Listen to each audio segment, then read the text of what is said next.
a minute.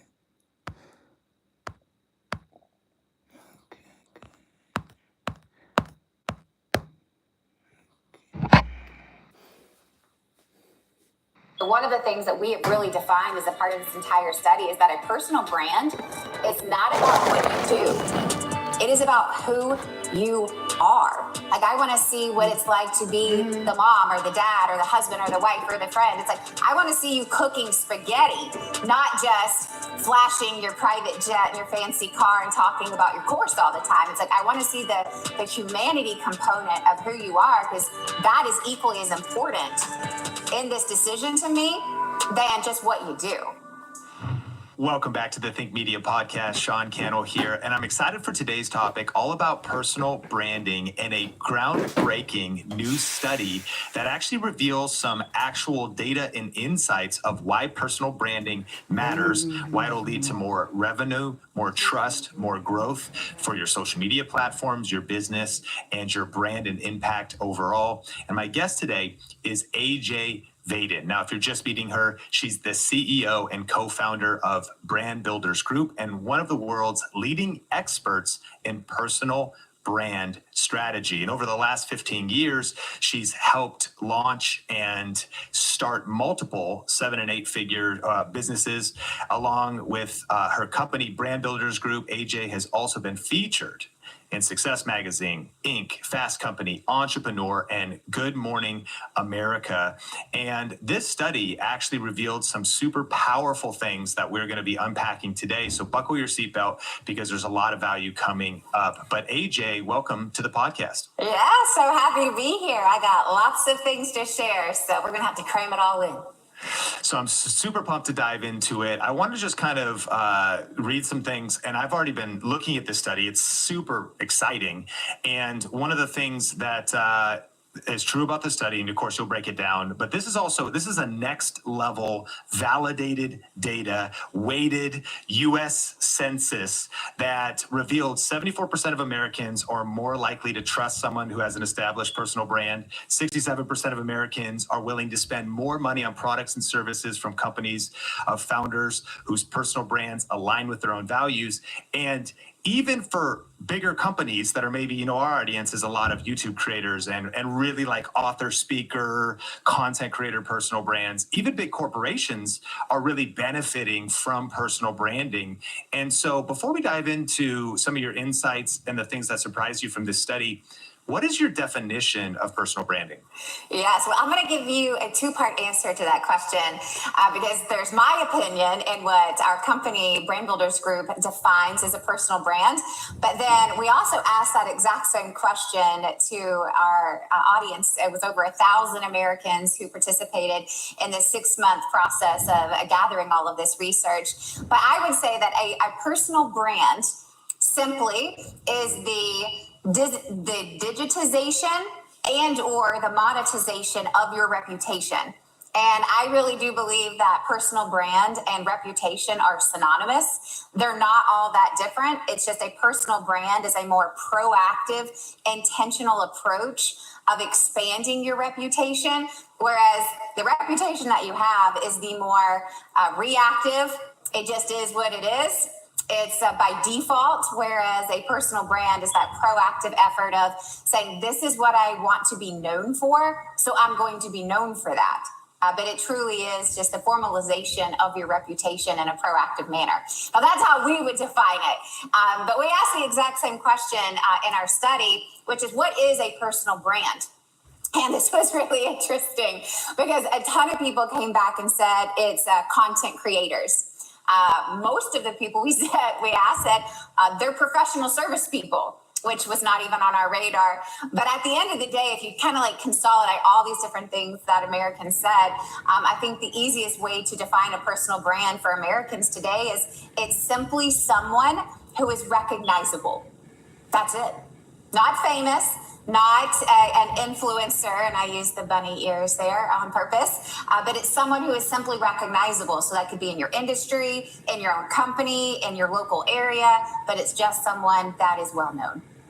And I love, as we unpack this and dive into the insights of the study, as well as tips for building our personal brands, I love that you said, and essentially this could either happen by accident, because we're all going to build a reputation regardless, or we could be intentional.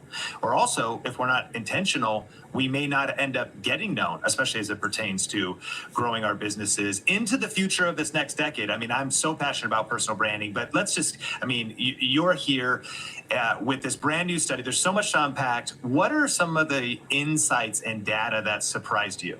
Yeah, so there are several things that I think are really, really significant for the way that we do business today. And since we're in the business of personal branding, we talk with people all the time about what is a brand and do you need one and how do you get one?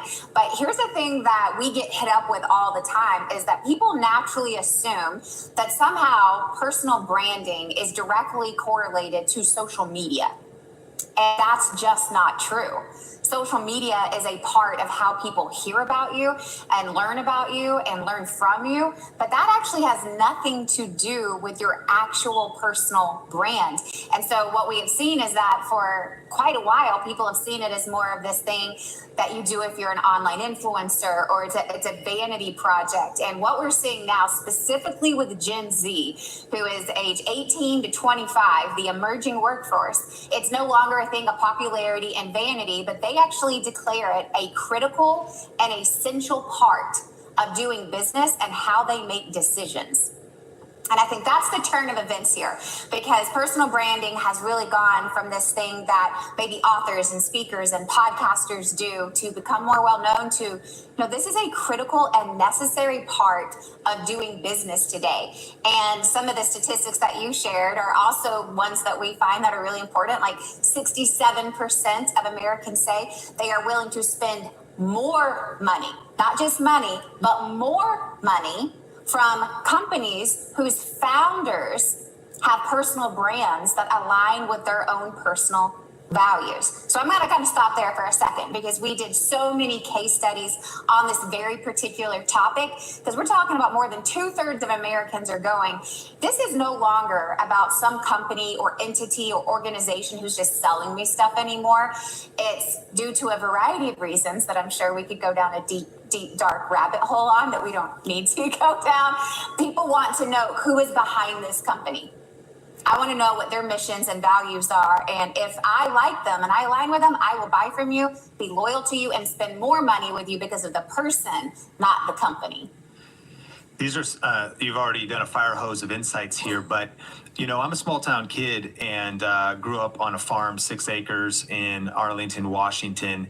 And it's funny because, personal branding, like you said, probably gets stereotyped or does get stereotyped and, it's influencers, or it's vanity, or it's about fame. And you're saying, no, it's actually essential. It's the digitization of your reputation, which I think actually everybody listening from any generation can relate to, because whether it's a small town that you grew up in, there was different characters that had a reputation in that town. Maybe it was the reputation of the guy that kind of always woke up late and showed up to football practice with kind of some like alcohol in his breath. My experience, whether it was the guy, he's always got his Bluetooth earbud in. He's a contractor, and people know your name in the city. They maybe know what you do. They know where you work. You start. It's kind of small town rules. Well, now that's been amplified by the internet, and it's an essential component of trust and doing business. I think about how important this is. I'm a millennial, but for me making decisions, someone was trying to sell me solar panels the other day. And after an hour-long presentation at the house, I was very convinced. But I'll tell you what, I became extremely skeptical when I actually started looking into this company's personal brand, specifically their social media, because those were my entry points. I was looking at their Instagram. I'm like, why is this kind of sketch and low quality and not communicating much? Who's really behind this company? Why is there such little internet presence? Why is the quality of their internet presence so low? I don't know if I want to make a $65,000 financed solar panel decision with this company. And what's interesting is I actually was convinced by the presentation that I wanted to do solar panels, but then they lost my trust because of essentially the personal brand. I didn't really know where the values of the company were. And some of those points could have been the difference, or certainly would have been the difference between me signing up and doing business right there or not doing it, which was the case. And I passed on the opportunity to later probably end up getting solar panels from Costco. Yeah, that's interesting. You said two things there that actually were a part of our study that we said were equally as important.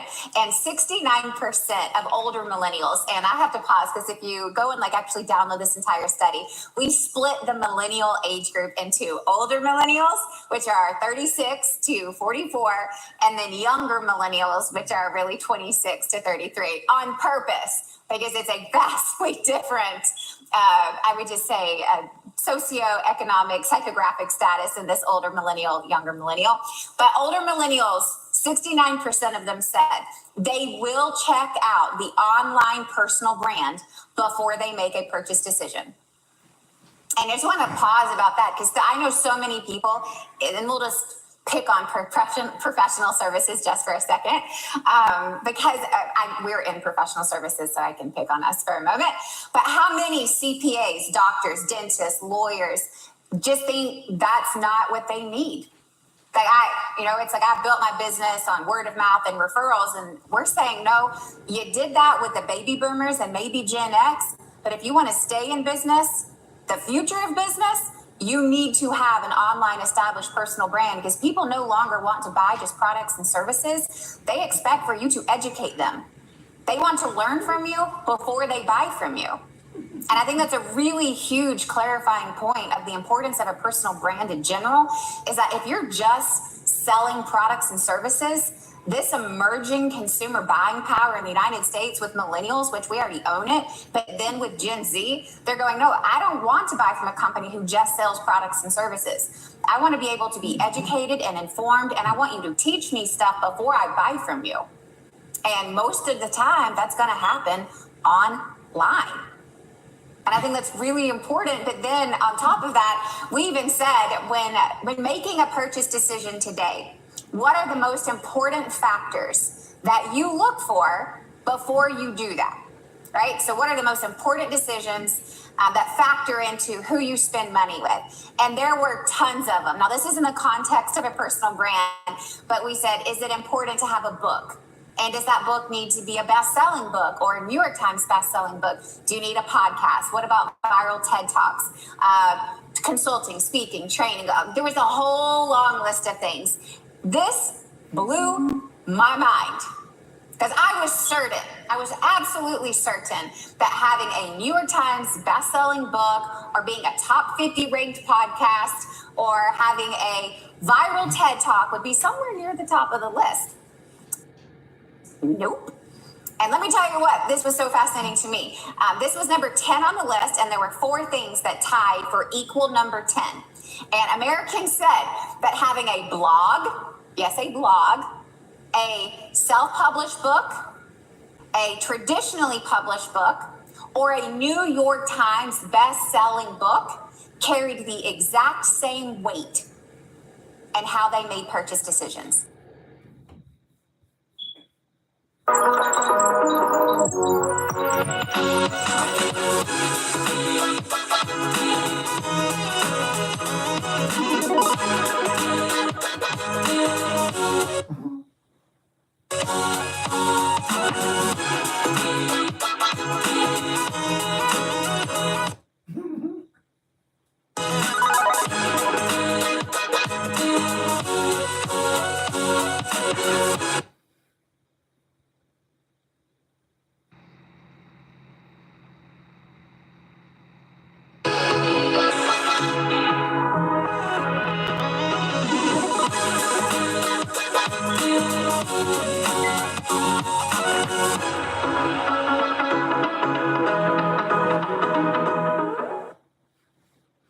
And save at Michael's with our lowest prices of the season. Get up to 60% off thousands of items. Shop now at Michael's. Second, a blog, which takes me approximately 5 to 7 minutes to put online with no thought or research, or a New York Times best-selling book that you will spend years and thousands and tens of thousands of dollars writing, editing, promoting, publishing have the exact same importance level. But then, let me tell you what they said was the most important thing. And these were the three most important things by far and away from everything else. The number one most important thing that Americans said that they want to see about you in order for them to buy from you is they want to see third-party testimonials online. What? That's like the cheapest, fastest, easiest thing that we can be doing. But they say, I want to hear what other people just like me had to say about working with you. I don't really care if you have a viral TED Talk. I don't really care if you're a top host. I don't care about all the other stuff. But what did other people say? That was the first thing. The second thing is I want to know if you actually get paid by other people to speak and consult on this topic. And then the third thing is that you have a nice website. Those were the top three things. Man, this is pretty powerful. And that quote you said, people want to learn from you before they buy from you. You know, we really help people build their influence on YouTube. 65% of people, Google revealed, go to YouTube trying to solve a problem. They have a pain point. They want to answer a specific question. You can create content to get in front of those questions and help people. People want to learn from you first before they want to buy from you. But now we can power up our personal brands by maybe they're doing research. They want to hire us for our client services, our professional services, our coaching, maybe an online course, maybe book sales is the goal, or to get hired to speak. How's your website doing? Think Media Podcast. How have you got some video testimonials, some written testimonials? And I like, AJ, go into, they want to know that people hire you to speak. So therefore, we should probably spend at least some time maybe trying to get on some stages, would you say, in our industry, at niche events related to our industry. Unpack that point a little bit. Yes, and I think a lot of this comes from perceived credibility, right? And a part of building an established personal brand is that you are credible in your marketplace. And that could be industry or location, but you're seen as credible. And so that could be at trade shows, that could be at conferences, that could be at public seminars. Those could be on online webinars that you even host for yourself, but then you offer those as master classes to other organizations. But what people are saying is that if other people are willing to pay for you to talk and consult on this, it gives me more confidence, thus more credibility and trust that you know what you're doing. It's this perceived expertise that's really important. And a lot of that too is connected to the third-party testimonials. They want to know that other people do this and other people are willing to pay for it before they do. Man, so personal branding is the future, especially if you want to not just be in business today, but in business tomorrow. You got to be thinking about being intentional with your personal brand. Personal branding is highly profitable. And when we have built a strong personal brand, viewers, the study that studied people here in America are willing to spend more. So we also can charge higher prices, not a race to the bottom with our products and services, but actually we can be more premium because of that perceived value and because of that personal brand. And also personal branding is a trust accelerator. And this is the digitization, as you said, because now business is being done online, but people do business. The rules have not really changed. People do business with people they know, like, and trust. And so how do we accelerate trust? The answer is personal branding. What other insights do we need to know that this study unpacked? Yeah, so this is like a three-part piece of information I think is really important. So 67%, right, of Americans say they're more likely to buy from you if you have an established personal brand. But then we kind of said, okay, well, that's generally speaking, does this get differentiated if we segment the industries? And so we were super curious to go, well, does this mean more or matter more based on the type of industry that you're in? And Americans, through this study, said that they saw the most value in professional services and having a personal brand. Now, that is important to break down because this was not what we expected. We thought it would be consultants and trainers and coaches. Nope, it was professional services. And so as we dug into that a little bit more, we said, well, what what about professional services exactly? Why is this such a correlation to having an established personal brand and us being willing to trust you, buy from you, recommend you? And so then we said, well, which ones? Like, help us understand. And the three most important out of all of the ones that we asked for, and it was dozens of industries or professions, but it was doctors, lawyers, and employers. So the person who pays your check, your doctor, and your lawyer. And so I just want you to pause about that, because I'm gonna talk to you about our hypothesis around this from this data.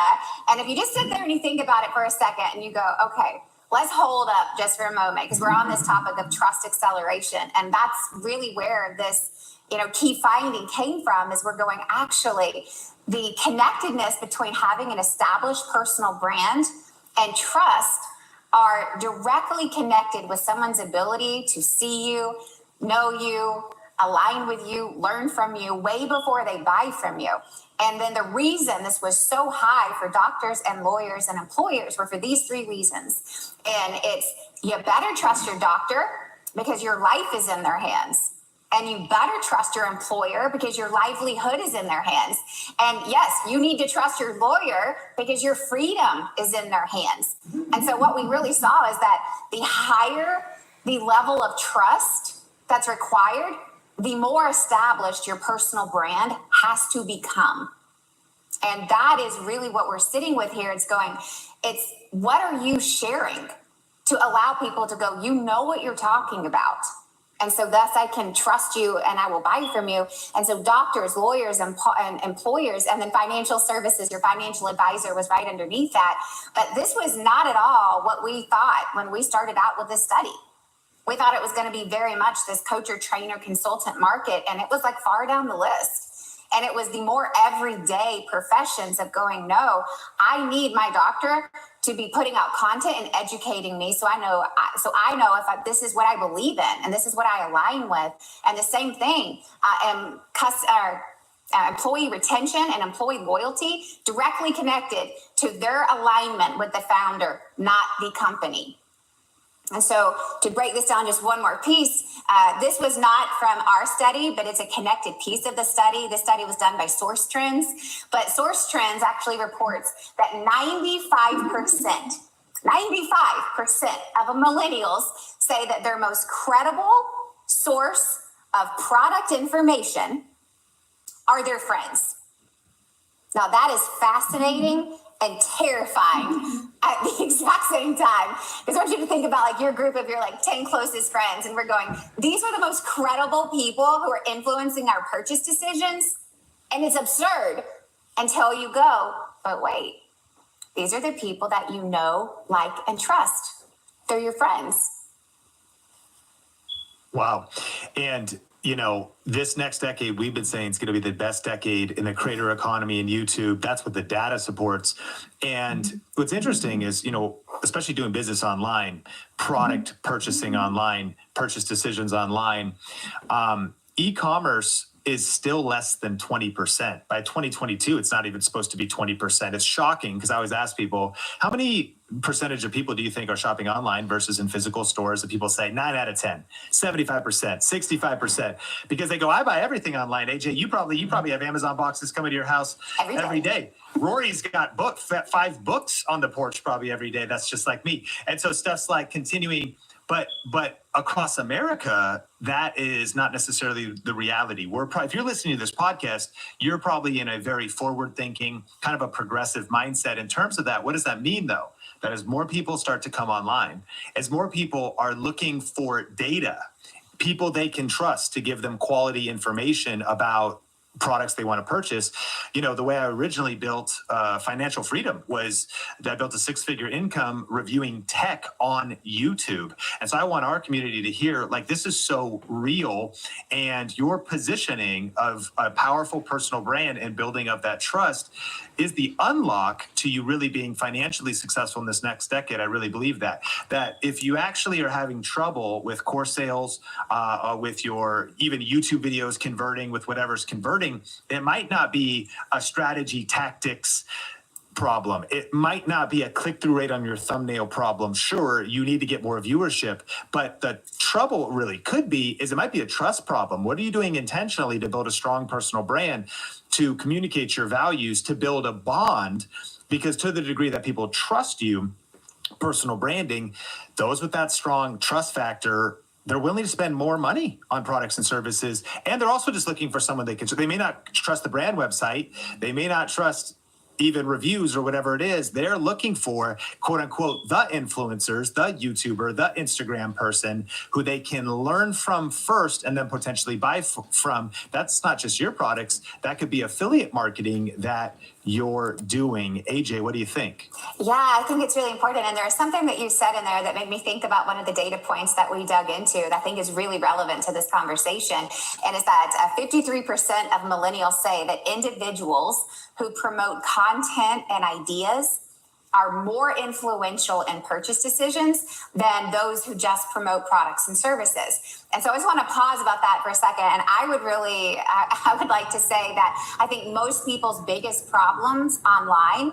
is that they don't let people know enough about who they are. And all they do is talk about what they do. And so one of the things that we have really defined as a part of this entire study is that a personal brand is not about what you do.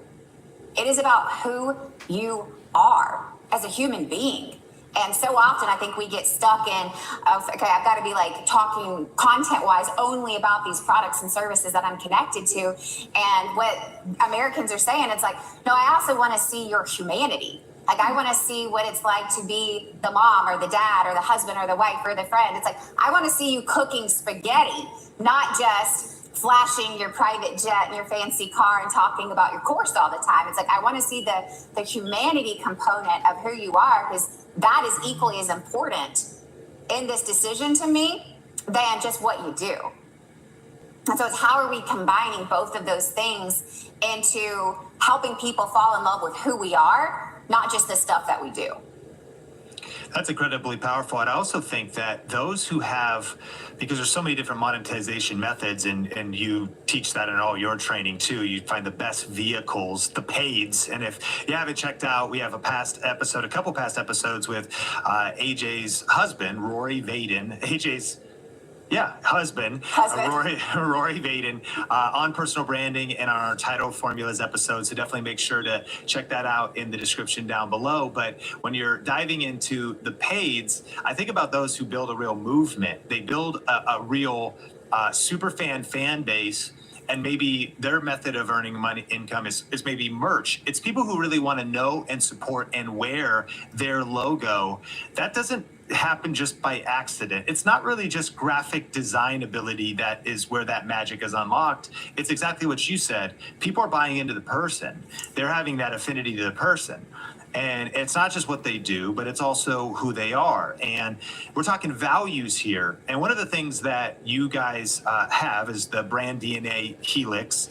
And in just a second, we're going to get into some more tips, but a couple things that you need to know. First, you got to download this study. And so we'll put a link to this study that's in the description, or you can check it out on the podcast show notes on whatever platform that you're listening. Really unpack it, because we can only really scratch the surface with the insights that will help you powerfully position and build your personal brand. So get that. And then also, if you actually are interested in a free strategy call for building and monetizing your personal brand, you can connect with Brand Builders, AJ's team, and they will help you with an assessment of where are you at now and help guide you on how to stand out in a crowded marketplace. So if you're interested in that, that's at freebrandcall.com/think.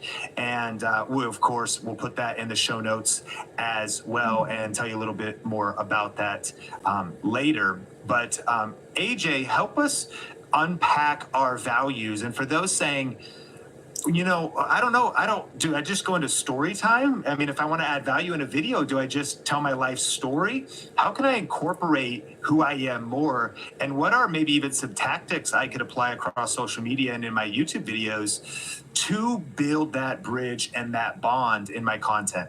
Yeah, I think there's two quick things there. And then you have to remind me to come back to two case studies. I was like literally having to hold myself back as you were talking because they're so relevant to this conversation, and they're in the study. So if we don't get to them, you'll get them in the download. But here are two things. These are two things that I think are really, really important. And to some degree, and I'm going to say, I'm not saying this is black and white and go all in either way, but to some degree, pick some platforms of choice that are more personally oriented versus more businessy, professionally oriented. Like, so for example, like if you want to get to know me, AJ Baden, the human being, the mom, wife, friend, sister, daughter, Christian, like whatever, it's like, you're going to learn about that on Instagram. I post very little content in terms of our business or personal branding or anything like that on my Instagram. It is a genuine lifestyle. Like, this is me as a person. And so people know, it's like, if they want to just to get to know me and my personal values and my personal alignment, like that's where they're going to get it. They also know that if they want to learn content and ideas about business, entrepreneurship, personal branding, the study, they're going to get that on LinkedIn.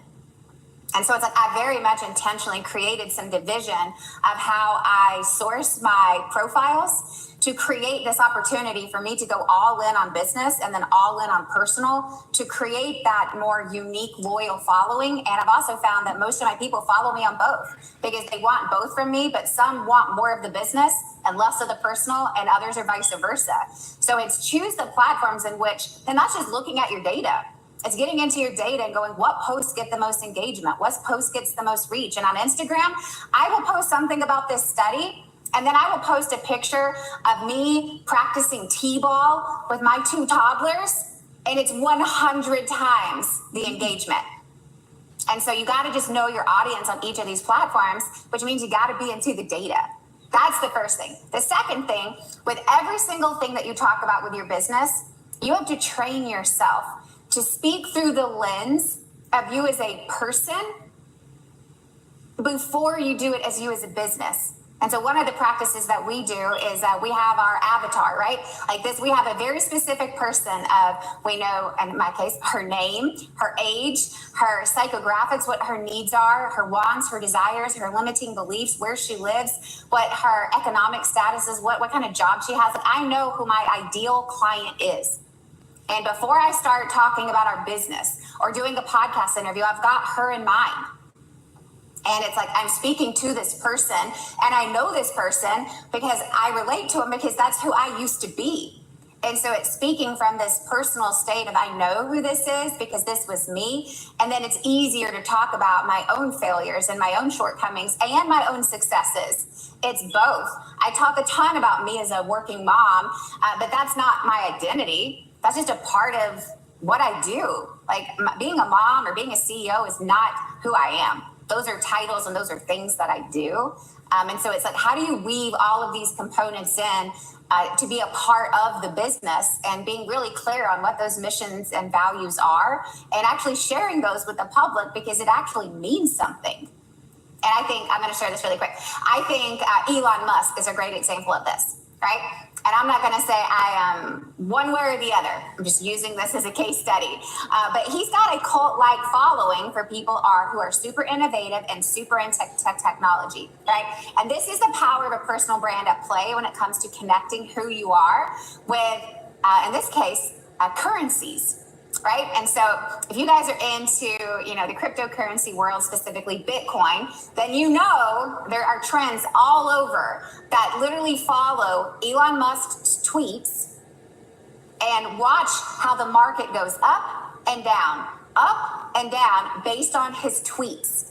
Right. So in January 2021, this year, he simply changed his Twitter bio to hashtag Bitcoin. And simultaneously, in the next 24 hours, the Bitcoin price increased 20%. Then, just a few months later, he shared that Tesla was not going to be accepting Bitcoin, dropped 12%. Just 30 days later, changed his tune, increased back up 11%. So it's watching someone who got these deep personal values around technology and innovation and the environment and climate and all these things, and people are going, I align with that, so what he does, I'll do. So you've got personal brands that are influencing purchase decisions. You've got other personal brands that are influencing entire currencies at a huge macro level there. And then I don't know if anyone on your audience base is a huge soccer player, but I would be remiss if I did not share this story because I'm new to the world of soccer, but I attend a lot of Pee-wee soccer, so I'm getting into it right now a lot. But this is also a really good example to talk about like actual dollars and cents, not just followers and influence, but actual dollars and cents. And so earlier this year, just August, I think. So we're talking about just like a couple of months ago.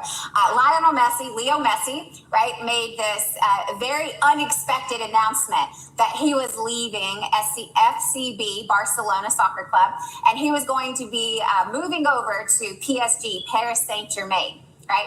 I also have to say, I know just enough to sound like I know what I'm talking about here. I do not know the world of soccer, so give me a little grace. But this is a really important story, so I shall continue. So once he made that announcement, well, first of all, the huge thing that was going on in the media are these unprecedented salaries that he would be receiving. And he signed a deal with $41 million a year with a $30 million signing bonus.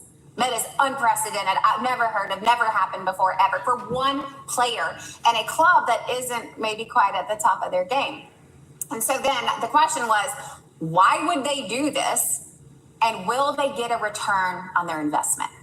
Right? Now, why they would do it is actually simple, in my opinion, because if you just look at social stats, Leo Messi has 260 million followers on just Instagram.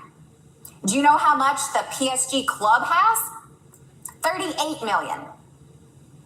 And they gained 11 million followers in the 24 hours after his arrival to PSG. Now, that's just on an influence base, a follower base. But in that exact same 24 hours after Messi landed in Paris and they had the jerseys printed with Messi on them, they sold $100 million in merch in 24 hours at a 10% profit margin and picked up $10 million in the first 24 hours in just merch. Sold out. People were waiting for out. It was like, the new iPhone came out, but it was a jersey. And this is before ticket sales. This is before anything else. This is just merch because of one person. Not a team, a person. Like, they know that people follow the players as much, if not more, than they do teams. The loyalty is with the person, not with the club. It's book your next hotel. If you don't book, it's a shame. So it's resort. Sweet vacation home for your next great stay.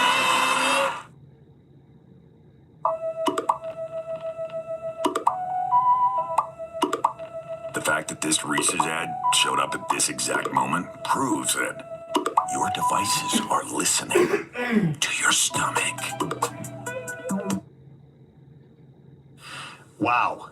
Now, that's incredible case studies. And I want to kind of bring that now down to a street level, though, especially for the listener and myself that says, okay, well, I'm not quite to 60 million Instagram followers, yet, 100 million or whatever. I haven't necessarily created that fandom yet.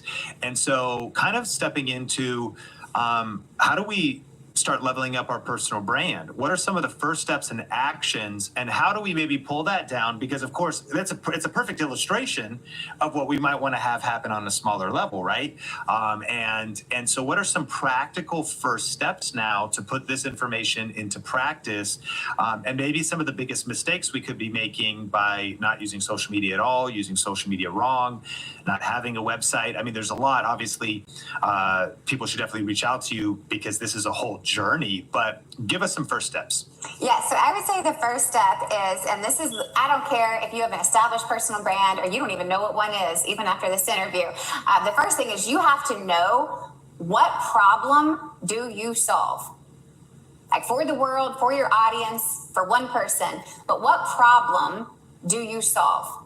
And that is the first step. And that's the hardest step for most people because what they talk about is all over the place. So no one knows what to go to you for. And they need to know what to go to you for. They need to know, what do I associate Sean with? What do I associate AJ with? Like, what are they going to be able to help me with? So what problem do you solve? That's the first thing. The second thing is you got to know who you solve it for. And that should dictate what you post about, where you post, how often you post. Those are all the things that are really important, is you really have to be tailoring it to the person that you are speaking to, the person that you're solving this problem for. It's, what do they need to know? And how do they need to hear it? And where do they need to hear it? And, just data-wise, some of the data points say that, in the older generations, Gen X and baby boomers, 60% of the older generations say the relevancy of the content to where I am right now is the most important thing with who they follow online. It's relevancy of content. So a part of that is just going, what's relevant to my audience? And you got to get into the psyche of the audience. So a lot of this data is interesting, but how do you make it applicable? And a huge part of that is knowing who is my audience and where are they online, and is appealing to them there. Now, for younger generations, it was similar, but different in the fact they said that 42% of the younger generations, Gen Z and millennials, said that personality-driven content was the most important thing to them. So for the older generations, it was more about, how do I take this content and apply it to something that is relevant in my business or in my life? Whereas the younger generations are going, well, I want personality-driven content. I want to be following people that I like and align with. That could be entertaining or informational, but it's personality-driven. And so if you just take those two things and go, okay, if I don't know anything else about my audience other than roughly how old I think they are, these two things alone will really help you, because one is very much about, give me relevant information to improve my life and my business right now. And then you got to ask yourself, well, what are those specifics? And now if it's a younger generation demographic, you got to be going, all right, they want personality-driven content, which means they want more of me sharing real life experience and expertise. Not theory, but real life mistakes, real life wins. And you got to weave that into this. Now, I think this is also important, because I share these big case studies of people who have huge followings, because you see what massive reach can do. But at the same time, the least important thing to every single generation was the number of followers that you have. It does not matter if you have 1 or 100 million. That had the least amount of things to do with deciding who I follow, listen to, learn from, engage with. It was the least important thing. And the most important thing was relevancy of content that was solving their problems and meeting them right where they were? Yeah, for the older generations, and then personality-driven content for the younger generations. Wow. So if I'm hearing you, I got to get really clear on who I am. And self-awareness and my values, my mission, my strengths, because that's going to identify what problem do I solve. And then I got to get really clear on who do I solve that problem for? Who is my audience?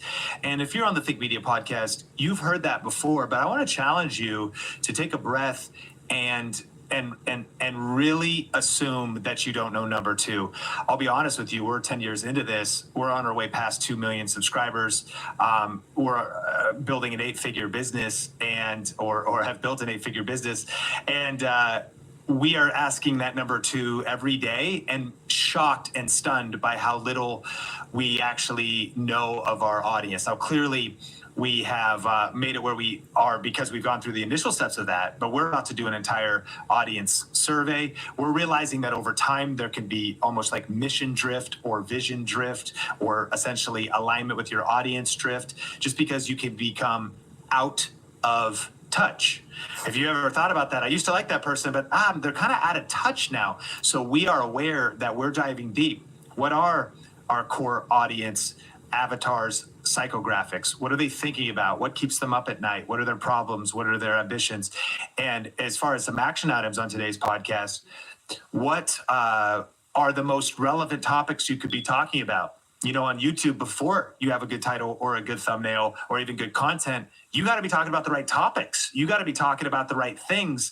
And if you're talking about the things that your audience and target viewer cares about the most, and adding value to that, that's going to be absolutely powerful. And you just gave us some generational insights. What generation are we after? Maybe if we're trying to reach everybody, we might end up reaching nobody.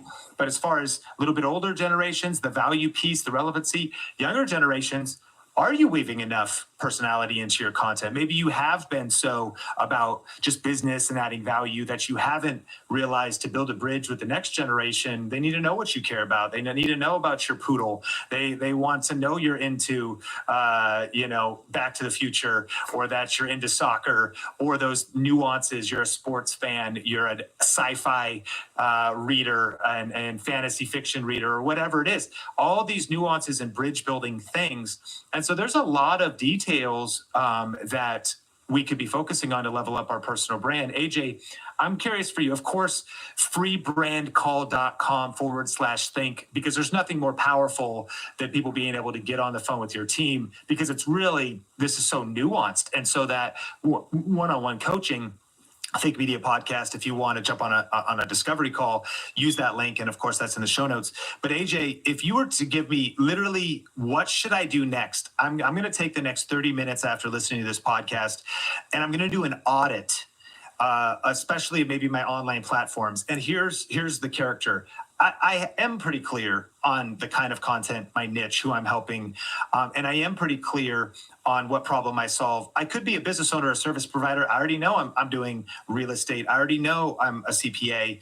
I already have a book written, so I know the message I want to get out to the world. But I'm staring at the internet, wondering which challenge I should target next. Is it a website? Is it my social? Is it trying to narrow down to one social platform? What are my next 5 moves? Okay, well, I'm going to start with your next 2, and then we can go from there. And I think this is a really important thing that sums up everything into one really simple question, is you have to be able to answer this. What do I want to be known for? What do I want to be known for? And that can't be 5 things. So what do you want to be known for? And let that guide your next steps. And then the second, more tactical thing is, if you were sitting here going, all right, what is my next big move to become more well-known, well-established, grow my business, grow my customer base? What our data shows is that you need to get yourself real busy, real quick, getting client testimonials. That's what I would be doing. I would follow the actual data here of what Americans are actually saying. That's really important. And it's going, wow, when's the last time I actually asked my clients to make me a video testimonial? Or if those aren't very good, maybe I need to interview my clients. Maybe I need to make some interview sales videos. Maybe I need to weave in testimonials as a part of all of the different ways that I ask for feedback. Maybe I need written ones. Maybe I haven't updated or refreshed my testimonials online in years. Maybe I never asked for recommendations on LinkedIn. So I would start there in a very tactical sense. And then I would go right through this checklist in our study of going, then it's ask yourself, do you have the expertise that the market is asking for? And so what they're saying is, like, are you paid to speak and consult on these things? So are you signing up for all the different trade shows or conferences or seminars of going, hey, if I want to be seen as this credible expert in this space, then I need to be outside of just my website or my social media or my podcast. And how am I getting myself out there into these other platforms? And doing podcast interviews would count in that arena. And then I would follow the list again and go to number 3. And I would say, now I need to look at my website and go, is that representative of who I am, what I want to be known for, and my audience, both visually and in writing? So what does my copy say? And then does this look, feel, tone, does that really fit who I am today and where I want to be? And more importantly, would this appeal to my core target audience? Because a lot of times we build our websites for ourselves, not for our audiences. And those are really for your audience, unless you just like to go to your own website every day. And so it's really getting clear on some of those things on a very tactical standpoint, but those should stem from knowing very clearly, what do you want to be known for in your market, or quite honestly, just in life? Like, what do you want when you die, when you're no longer here? What do you want people to say about you? What do you want to be known for when you're no longer here?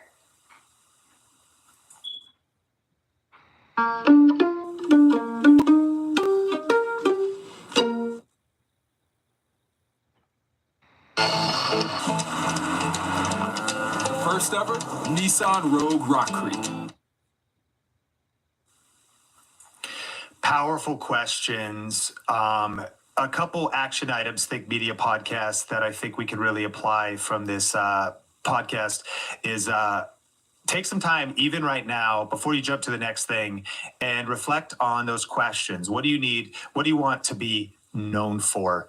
And go as deep as possible. And again, if you want some help, a couple things. Check out the show notes, get the free study. So that'll be linked up across platforms. If you're listening to this on audio, maybe tell Siri to or Google Assistant, hey, remind me when I get home from work today to go back to this YouTube video or this podcast on desktop to download the study and to really unpack some of those details. So that link's in the show notes. And then also, if you're like, man, I really want some more guidance, check out freebrandcall.com/think, and you can jump on with brand builders and they could help you with that. Cass recently did one of those free calls, and actually you're going to get a lot of free insight, a lot of guidance, and then you also hear if you want to work with brand builders or not. AJ and Rory, I've been getting to know AJ just now. I've known Rory for a couple years. I missed AJ when we were recently in Nashville at Vaden headquarters, and just world-class humans. And they've built a world-class team that really has a methodology, a proprietary process to help you get super clear on your personal brand, monetize your personal brand, even scale your personal brand to the million or 8-figure mark. And so they have done this concept to completion. And what I love about them is they're not fluff. They're not like a lot of people in the industry who talk big but have shallow depth, but they have decades of experience in the industry now. New York Times bestselling authors, all kinds of impact that they've made. And they've really done this on a prolific level. So they've developed systems that can really help you. And if that's right for you, don't miss this. Take advantage of freebrandcall.com/think. And then also, if you begin value of this today, I really encourage you to share this with somebody. Maybe there's somebody who's been asleep on personal branding. That is a mistake. Personal branding is the future. It's now is the time. You might feel like you're a little bit behind. You're not behind, but you got to get started right now. If you want to be in a powerfully positioned place a year from now, 3 years from now, 5 years from now, the best time to get started really getting all of these details right and built is right now. And you will be stunned. The leads, the sales, the relationships, the impact, the business, the collaborations, the business partnerships, the associations, the networking, the open doors that will happen for you on the other side of personal branding. But it's not going to happen by accident. It's going to happen because of really taking action on the information on this today. So 2 things. If you think of somebody, maybe share this just personally with somebody. Text them, let them know about this episode on the Think Media podcast. If you're catching the video version, drop your biggest aha moment in the comments. And if you're on audio, a review really helps us on the podcast. We want to know if this is the type of content that's really helping you in terms of going further faster with your YouTube channel and your business. AJ Vaden, you are an incredible person. I'm so sad that you weren't there when I was hanging out with Rory last time I was in Nashville, but there will be a time. I got to meet your son and one of them. And they're wild and awesome. So I have a 1-year-old now. He just turned 1, Sean Bradley Cannell. And so I'm excited for when we can connect in the future. But for those that want to connect with you personally, besides some of the links and resources, and of course, we'll post all your socials, where can people follow you and get more info from you and follow you personally? Instagram, if you want me as a person, if you want me as a CEO, LinkedIn is it. It's AJ_Vaden, both places. Thank you so much for coming on the podcast today. Yeah, it was awesome. Thank you so much. Are you ready to start or grow your YouTube channel? Do you feel stuck and need help connecting the dots? Join this free web class where you'll learn the step-by-step playbook for YouTube success. We've helped thousands of purpose-driven entrepreneurs just like you grow their influence with video. Register today for this exclusive training at thinkmasterclass.com.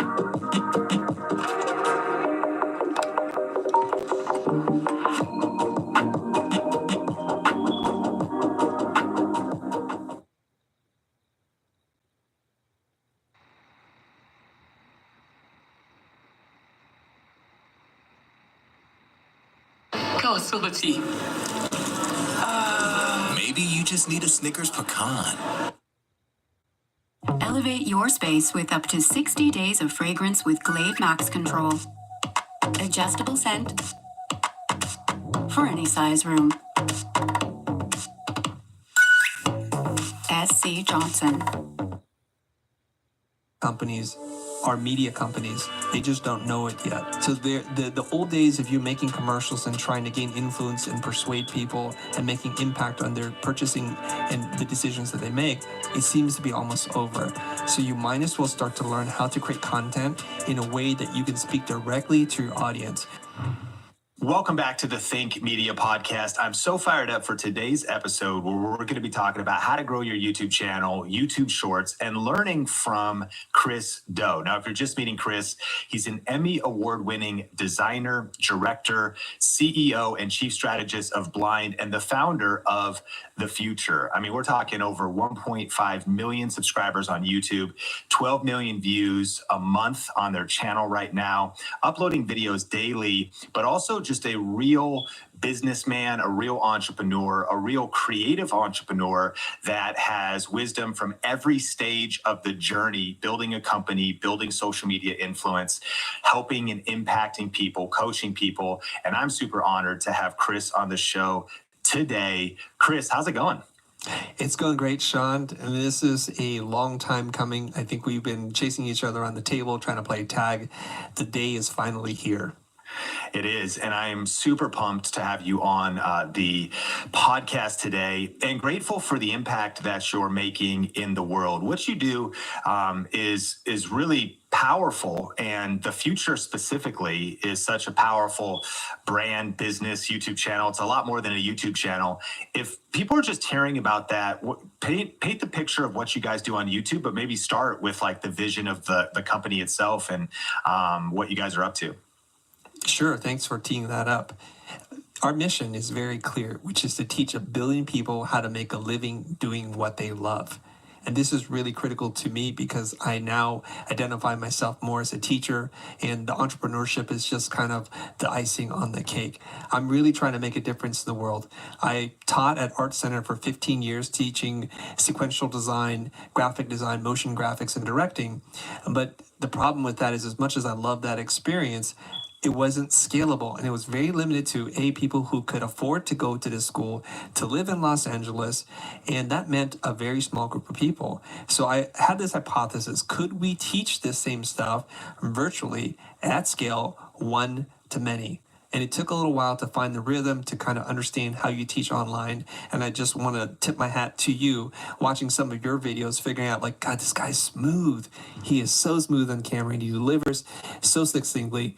I had to learn from that. And once I did, I started to find a rhythm and to build an audience. Man, so powerful. And I love the vision. Teach 1 billion people how to make a living doing what they love. And one of the vehicles you have chosen is YouTube. Why invest so heavily in YouTube back when you started? And would you recommend people lean heavily into YouTube with all the options out there today? What's the why behind YouTube? Simple answer is, in 2014, I'm a social media neophyte. I don't really understand social media. I have accounts, but I'm not really doing anything with it. And I do what most people do. You post an occasional thing that you eat, something that you do with your family, some cool place you've been to. And so I do what everybody does, and I commit the cardinal sin. And it was when I met my former business partner, Jose Caballé, who said, let's make some content on YouTube to help bring awareness to a course that we were teaching. Nobody knows who we are. Nobody understands the course. They don't even understand the problem. So reluctantly, in 2014, at the ripe old age of 42, I say yes. And in doing so, I go on this crazy journey. It transforms my life. It transforms my business. And it realigned what my purpose is. Would I recommend YouTube today to anybody? Absolutely yes. And the reason why is because of the powerful search engine. On most social platforms, the content you create is very ephemeral. It's there and then it's gone. Whereas YouTube, if you create the right kind of content, it can be evergreen. Videos that we created 3, 4, 5, 6 years ago are still being seen today. And every once in a while, we get really lucky. One of them gets rediscovered. Man, I love that. And that is one of our favorite powerful attributes of YouTube. We believe it's the only platform, or it really is one of the only platforms where your content lives forever if you do it right. Your content is like a fine wine. It gets better with age. And as entrepreneurs, one of the most powerful things to embrace is leverage, right? We want to have a return on investment for our time. So if we can ask ourselves, what could I do today that would actually give me more time tomorrow? YouTube can be one of those powerful platforms that does that. Are you aware of how many videos you have uploaded to the channel so far? The last count, I think, is around 1,300. So it's quite a few videos. And what was the growth curve? You started investing, like you said, kind of back in 2014, but was it instant overnight success, or has it been like a snowball growing in momentum? It's more like a snowflake that takes years to turn into a little snowball. So this path has been long and it's been arduous. But one thing I would love to tell all content creators is do it for the love. Learn to love to play the game, not for the championship trophy. Because if you do it for that reason, when you don't get the results that you're hoping for, you get discouraged and then you kind of drop out. So for me, more than anything, it was a journey on self-discovery about how to find my voice. As an introvert, it was very difficult to step in front of the camera. I was much more comfortable behind the camera. So learning just to do that, even being able to introduce myself and say my name and my title was a challenge at the beginning, but it's well worth it. It took us forever to get to 20,000 subscribers and 40,000, 100,000. But if you keep doing the work, you get better. You ask yourself this one or two questions. What did I do well and what could I do better? And you apply those lessons forward. Don't worry about the view count. Don't worry about the followers or subscribers. That doesn't matter right now. Just try to get better every single day and you'll start to realize the benefits of the compound effect.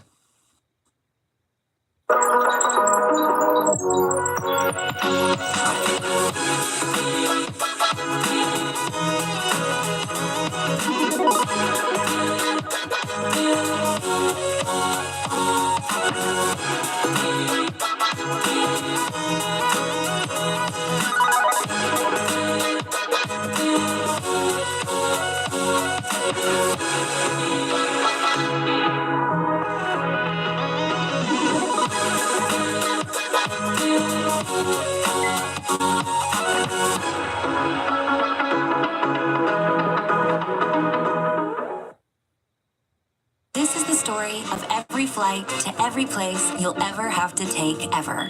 There's the one you'll take across an ocean or back home to the kids' table. All the flights to all the places when all your friends get married in the same year. The work one, the fancy work one. The flights you'll take with them and the ones you'll take without them. And all the flights in between. Because when we built the world's biggest airline, we built it around you.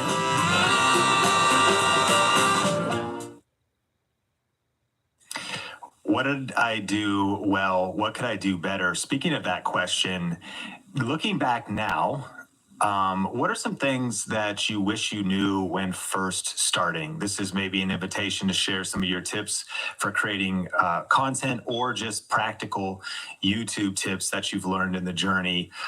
Maybe how you even get videos done or how you optimize videos. If I knew then what I knew now, this is what I would have done differently. What are a few of those tips, Chris? The first tip would be to try to have the intentionality to make impact on people's lives. Don't go out there to pitch, to sell, to be overly entertaining. It's not a vanity project. Think about your audience, what it is that they need, and how you can help them to bridge a gap. That means you have to be able to identify the audience, to understand a challenge that they're having, an obstacle that is preventing them from going to the next level. The next level could be small or it could be big. For us, it was about helping creative people understand different strategies about pricing or how to talk about sales that is an organic way that doesn't feel like you're losing your soul. Once we figure that out, we can then figure out what is the best format to deliver this in. For us, we found great success in doing these whiteboard or flip chart episodes where we can draw and we can diagram, and it gives some visual interest for the audience to follow along. It is very difficult for someone to maintain attention, especially with this ADHD culture that we have, for a very long period of time without something happening in the scene. So talking heads or even beautifully designed keynote presentations are tough to watch. So try to have visual demonstrations, something that you can do with your hands, so that the audience stays intrigued, because you have to keep them if you want to reach them. Brilliant tips. And man, holding attention is one of the big factors of YouTube, that average view duration, that audience retention, and considering how you can do visuals. Now, it's kind of like asking the expert at design how important design is. But for those that are maybe new to Chris and listening to this just on audio, essentially his superpower, one of is design. They've worked for Nike and big brands and billboards, graphic design. Their thumbnails and the aesthetic of their channel, of course, as they should be, are pretty incredible. Chris, how do you think that comes into social media, but specifically YouTube? Thumbnails, the visuals, aesthetic. What's the importance of that? I think the visuals are important, but I know I'm betraying my tribe by saying, as a visual designer, as a graphic designer, as a director, actually the writing, the actual content, what you say and what you hear are more important than the way it looks. And I think I've heard you say this before, that high value content beats high value production. I 100% agree with that. So if you have an iPhone, if you have some junky camera, it doesn't matter. Make sure you're thinking through, planning and organizing your content in a way that's going to make the maximum amount of impact on the people who are watching this. It doesn't matter if it's a podcast, a video, or an Instagram carousel. Think about them. Start with really good writing. I find that a lot of times when people create content on YouTube, they don't do the minimal amount of research. Just type in your topic, read a few articles to have an informed opinion, so that you're not just making stuff up and it's not just opinion based. I think that's where a lot of YouTube falls into this trap. Great advice. Now, I'm so excited to talk about YouTube Shorts. I've been watching, our whole team at Think Media has been watching what you guys are doing at The Future. And we've been blown away, because there's that one short you posted where you're having a conversation about pricing that is just going absolutely viral. It's now your most viewed video on your channel, right? It has 22 million views at the time of recording this. The top 3 videos on your channel, you've been doing YouTube for like 7 years plus, but the top 3 most viewed videos on your channel are YouTube Shorts, and YouTube Shorts has not been around that long. I'm curious, what have you been learning with YouTube Shorts? We could go deep on this one. How heavily are you investing in YouTube Shorts? Maybe take us through the story. Did you just start experimenting and get lucky with that video? Is there some intentionality? What's your hot take on YouTube Shorts? I want to give credit where credit's due. I was having a conversation with Brian Elliott. He has a YouTube channel called Behind the Brand. And we were just talking and sharing ideas, what's working for us, what's working for him. And I love it when creators come together and share their secrets. And he said, you know, Chris, I'm not taking advantage of this, but you need to get on the Shorts thing. He gave me some rules, some guidelines on what to do. Immediately thereafter, I called my team. I said, guys, we got to get on the Shorts thing, follow these rules, start looking at the content and cut it down. And so like, okay, how often do we need to do this? And I told them, just try to drop 1 a day. They're not that hard to do, because they have to be under 1 minute long. And we would post videos, and 2 or 3 weeks into it, the team, we had a call, and like, Chris, do you want us to continue doing this? They're not really taking off. Now, here's the crazy thing. I think from day 1 to day 27 or day 28, the video is just moving along, just like everything else on our channel. It took a little while for the algorithm to figure it out, and that video went bananas in 4 days. I think it hit 7 million views in 4 days. I'll tell you a funny story. I was calling one of my friends, talking to him, hey, did you check out this video? I think it's gone kind of viral. It's got like 130,000 views. And he's like, let me look at your channel. He's like, no, there's nothing here. There's one with 300,000 views. I'm like, oh my God, we have 2 hits right now. I go back, I can't find a 130,000 viewed video. It had grown from 130,000 to 350,000 in the 2 hours in which I looked away. And it kept going nuts. I've never had a video go like that before. We're happy when our videos hit 50,000 videos or views in a week or 2 weeks. This is unheard of, and it's just going nuts. And I just keep looking at it, and it's the craziest, coolest thing. That was, for me, my Mr. Beast moment. I wonder, this is how it must feel to be Mr. Beast when you just look at your video go bananas in day one. Yeah, so it took a little while for it to take off. Man, that's incredible. And I mean, 22 million views already and continuing to grow. But I'm sure listeners now, the question burning in their mind is, what were the rules that, talking with Brian Elliott, that he shared with you, and what are some of the tips you can pass along for making great shorts? This is going to sound super obvious to anybody who's listening. Is like, Chris is no genius, and I'm not. I just follow people's rules and I just apply. He said, make sure your video is less than a minute long, because sometimes the YouTube machine adds a little overhead to the video. And if it goes one frame over 1 minute, it's not going to be considered as a short. So just keep it under. So he's like 59.5 seconds, no problem. That's totally cool. He said also, you have to use the hashtag shorts and then just go at it. And that's all he said. He just do it and do it for some time, because it takes a while for the algorithm to pick it up. So what did we do? So here's some insight. If you go back into your archives and look at your highest performing videos and you look at the retention graph, it usually is a good indicator as to your editing team on what parts to pull out. Whenever you see a spike, someone's rewound it, watch it again, that's a good indication.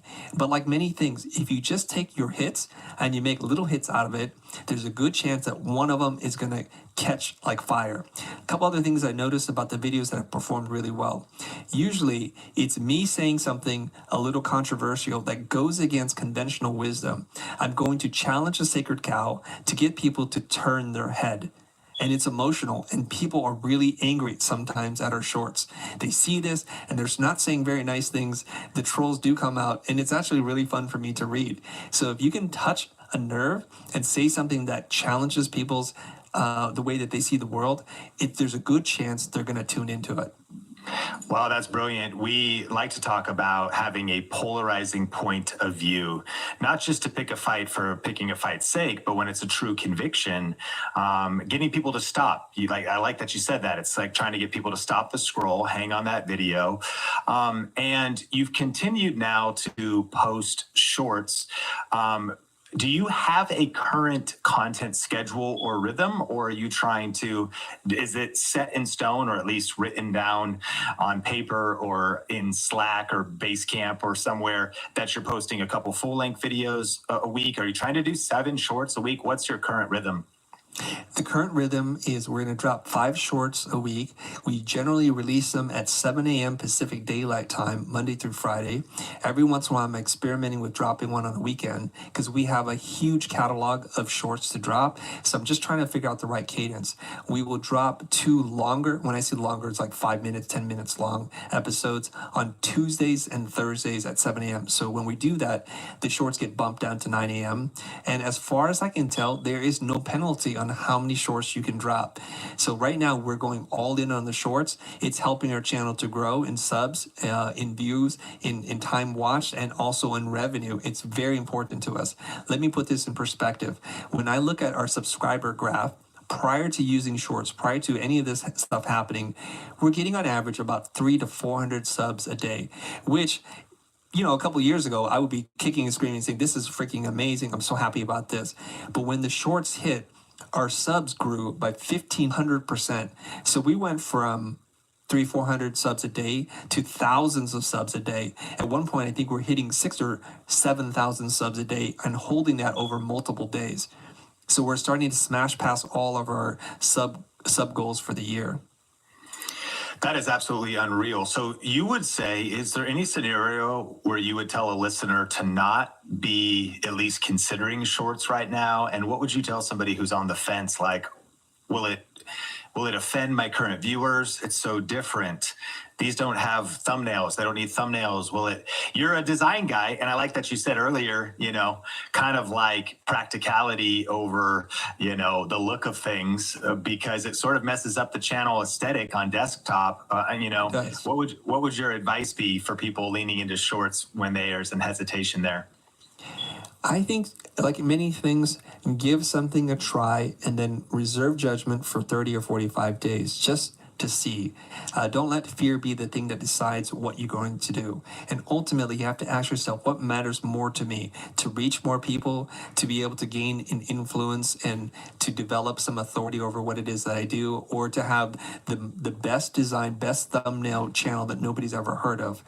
And if you look at it like that, then you're going to go for the results and impact versus what it is that you want. At the end of the day, if you love a particular color and a particular typeface, but no one cares about that, you're just saying, I'm an artist, I'm just going to do it for me. And so, yes, you're right, Sean. The thumbnails don't even get seen on mobile. And so my team was spending hours making thumbnails for shorts. And yeah, it does affect desktop, but people are not really watching shorts on desktop. They're really doing this on mobile. So at that point, I said, I would rather spend the time and energy making better shorts than I would trying to design a thumbnail. Yes, aesthetically, it's all over the place. There's weird faces that I have. I'm like, I don't even care. If it gets watched and it helps people, that's at the end of the day what matters to me. Now, you mentioned that it also has increased revenue.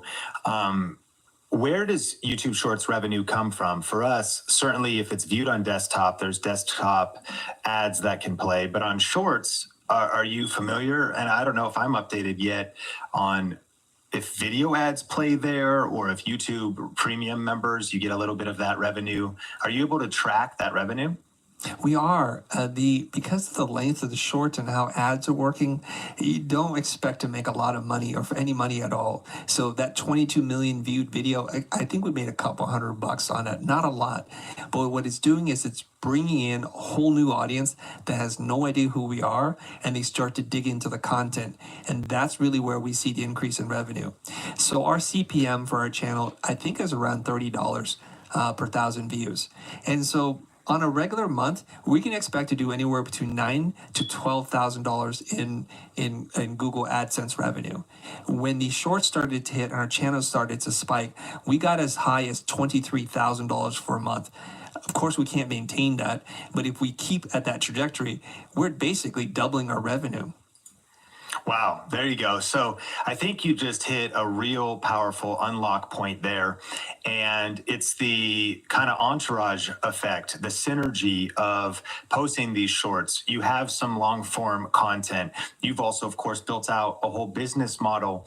And when it comes to getting awareness, building influence, meeting people you've never met before, and 22 million views, I mean, that kind of speaks for itself. And even the long tail of that, I mean, a 10% result if someone had a breakout video would be like 2.2 million, 1% would be 200,000 views. That's a lot of exposure, and that attention can then lead to the other videos on your channel or the other things that you're doing inside of your business. Now, in a second, I'm actually curious, and you've made a few references in this podcast about your team helping you and your team helping you with thumbnails. I actually want to talk about the team you've built around your YouTube channel in a second. But of course, many people who are listening are like, great, Chris, you know, your team, you know, is helping you. I said, hey, team, let's do some shorts. And of course, that's the reality we're in at Think Media as well, with 18 people on the team now and a couple different content creators. I know you've got different content creators.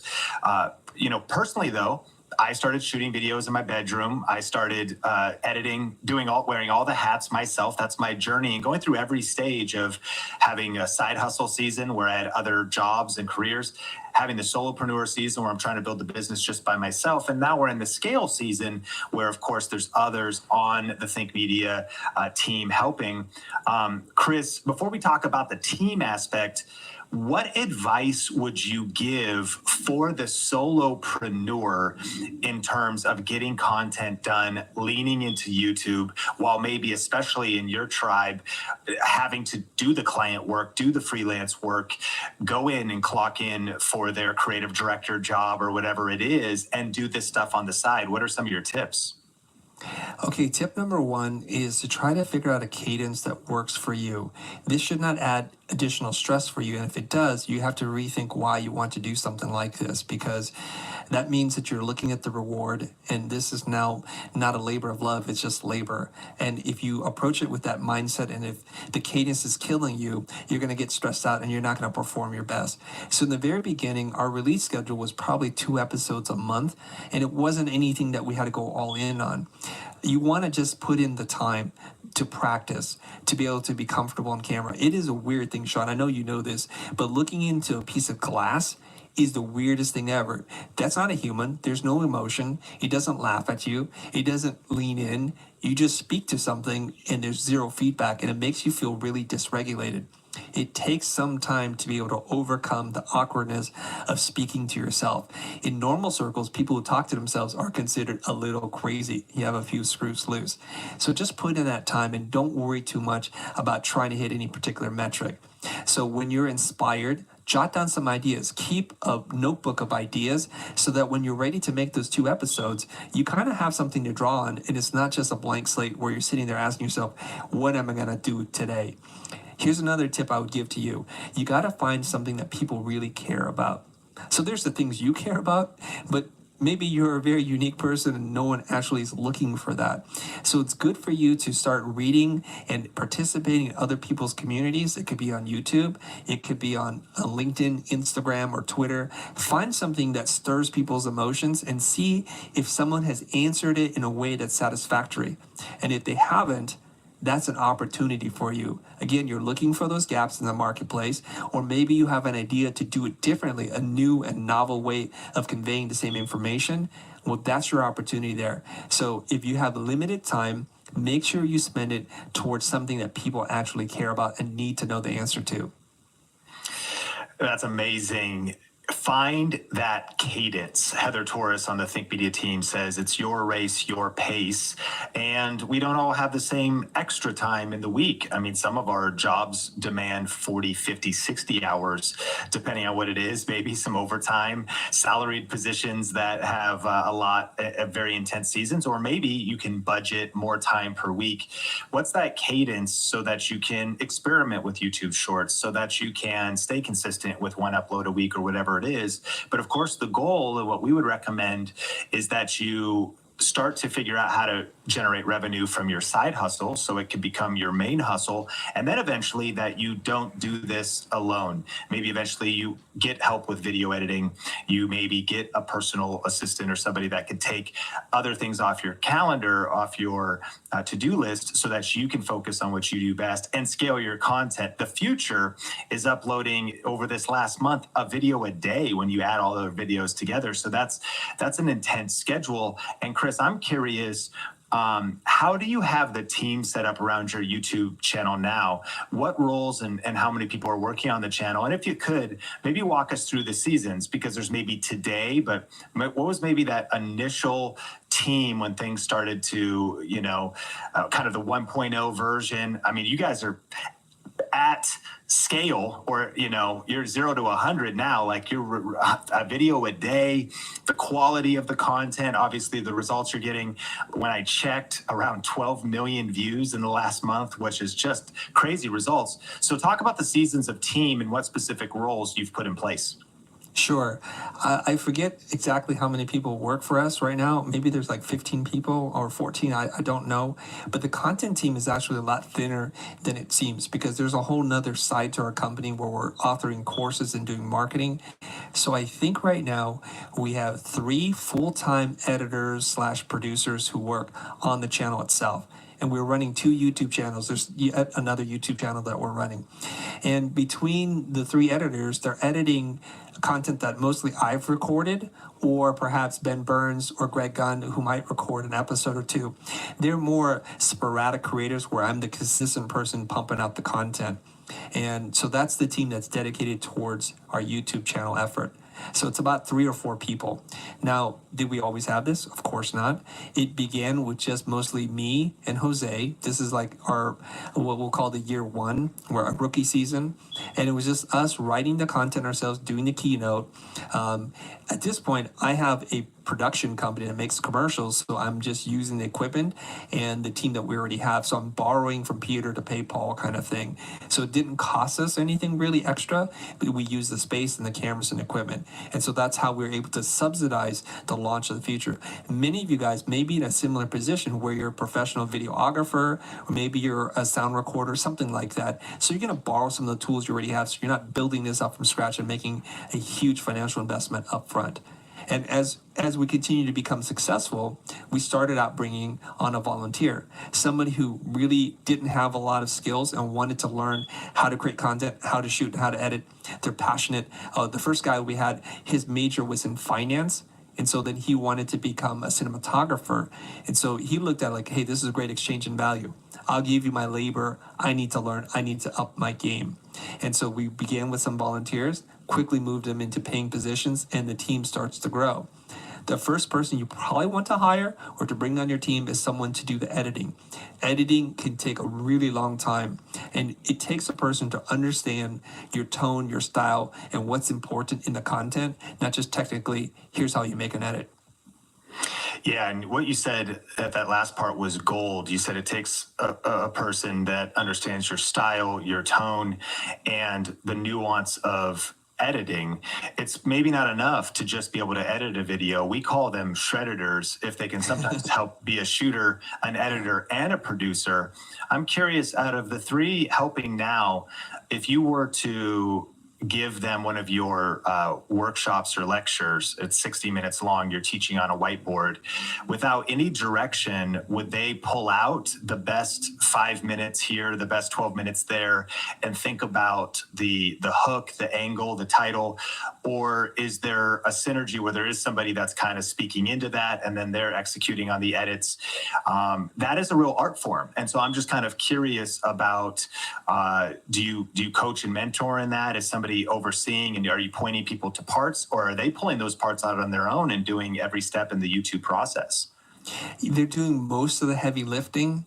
Today, I basically tell them I'm interested in doing this kind of thing. They'll ask me a few questions, and based on what I tell them, they'll know how to set it up, what cameras, where to put them, what's moving, what's operating, what's static, and they pretty much know what to do. So the minute I walk onto the set, and we have an office space, so there's multiple sets that we use, they're like, does this look good to you? And they know I'll be wearing a cap, and they want to make sure the reflections aren't going to be a problem. So they figured out most of that. I might arrive on set and make one or two small adjustments, but then we just get going. And so they'll shoot and everything's good. One person's live cutting, usually we're live streaming, and they'll use that and export the EDL and then make the longer form, like better looking cut based on that EDL. So we're trying to do as much work up front and being smart about how we do things when possible. And what they'll do is they'll cut the video together. There's an internal review process using Frame.io, and the editors will look at it, they'll comment. They now at this point know exactly what it is that I'm looking for and how I want to do things, so I have very little involvement. Then it gets uploaded to the channel, and this is like the first time I'll see it. I will figure out what the actual title is. They'll do their best to try to come up with the title, fill in all the descriptions, the links, and all that kind of stuff. That's all done automatically. And then what I do is I design the thumbnail, I tweak the title, make sure it's something that people can find, and then I figure out when it's going to be released. Now, the shorts are all automated. They figured out the cadence. They know exactly which episodes to drop. I may make a tweak to the schedule here and there, but other than that, it goes on autopilot.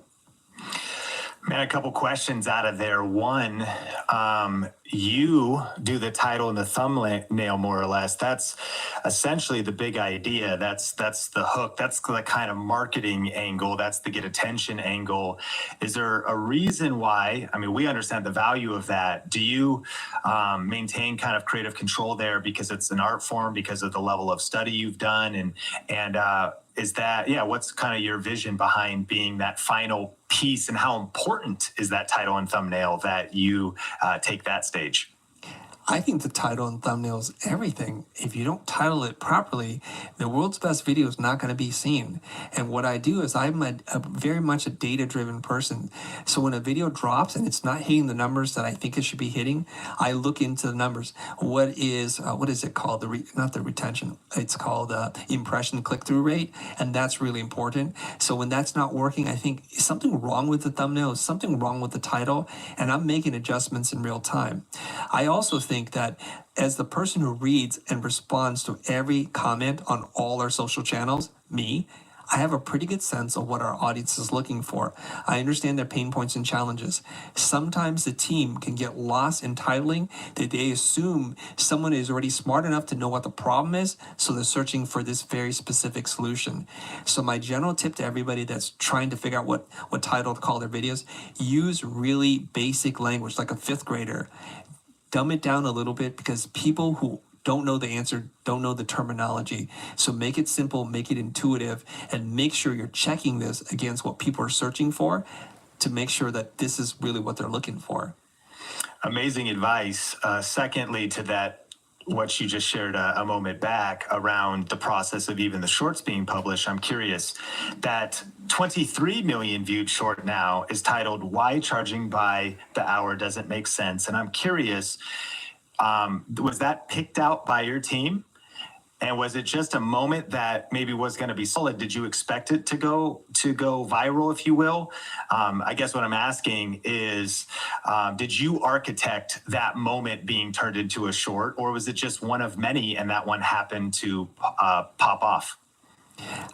I don't remember, because the process is so fluid, Sean. I'm going to just assume my team came up with that title. Usually what I do is I read the titles and I think to myself, if I'm an average person looking for a solution, is this what I would be typing in? And every once in a while, they get a little too tricky with the titling, and they'll just change it. It could, because it's phrased in a way that I don't think anybody would type in to Google. I think you guys did a video on your channel about autofilling and just typing in things and seeing what people are typing in. And it's not always the language that you think it is. And I had a feeling that this video was going to do well because of a couple of things. It was cut down from already our most popular video, our most widely viewed video. So there's a good chance if we don't screw it up, it's going to be seen again. But I think the way this video was created was one of my editors grabbed some clips and dropped it on TikTok. And seeing how that performed, a different editor grabbed those same clips and brought them together, glued them back together to make a minute-long thing. So there's a lot of testing going on here behind the scenes. It's done more of it on an intuitive level. Take your popular video, drop it somewhere else. It's working. Take those videos back, glue them together, and repurpose it. And there's a good chance it's going to be a hit. You know how people like bacon? And they like certain things like truffle oil. It's like, if you know people like this, you put it in your sandwich, they're going to like it. It's kind of like that. That's some Think Media Podcast gold. What's the most popular video on your channel? That's already proven. Can you cut some clips out of it and use for shorts, and even test those somewhere else on TikTok or Reels, and then potentially turn them into a YouTube Shorts? That's an action item, Think Media Podcast, and I think that that's something definitely that has proven to work for Chris, and I'm excited to even share this very episode with our team, because we have not quite done that yet. We have a lot of quote unquote hits. And so to narrow some of those down and to chop some of those up, amazing advice, Chris, really appreciate it. Well, in a second, I'm excited to talk about some of your general advice for this next decade in the creative economy, for your encouragement and warning and the mistakes people make as creative business owners. But one of the things I love about you is your commitment to always level up your learning. We believe that lifelong leaders are lifelong learners, and you read a lot of books. In fact, you wrote a book, Pocket Full of Dough, I should say, Pocket Full of Dough. And people can get that. We'll put that in the show notes as well. You can tell us a little bit about that. But I'm curious, what books do you recommend for creatives and entrepreneurs that would help them specifically with online marketing and YouTube growth specifically? Okay. I would recommend a couple of marketing books, because we're in the marketing space. I think you can't go wrong by picking up a Seth Godin book. I loved This Is Marketing and Permission Marketing and All Marketers Are Liars. Those are three really good books. You don't need to read all of them, but those are pretty good. A lot of people like Alan Bibb's book, The One-Page Marketing Plan, because it puts together a step-by-step process, and people like that. Some people like Donald Miller's book, Story Brand. And any books around storytelling or branding. Right now I'm finishing up Kendra Hall's book, Stories That Stick. Wonderful book about how to tell stories, and she's an amazing, gifted storyteller, and it's very practical and pragmatic. Two other books I'm going to recommend, and this is based on my belief that good writing trumps good design. So you need to learn to write better. But it's not about writing a novel. It's just about learning how to write punchier and more succinctly and to communicate more clearly. Neville Medora's book, this book will teach you how to write better. Excellent resource. You can read that book probably in an hour and a half. It's very thin, very few words, and it's awesome. I'm also reading Joseph Sugarman's book on copywriting and the copywriters, the guide to copywriting or something like that. Those are excellent books too.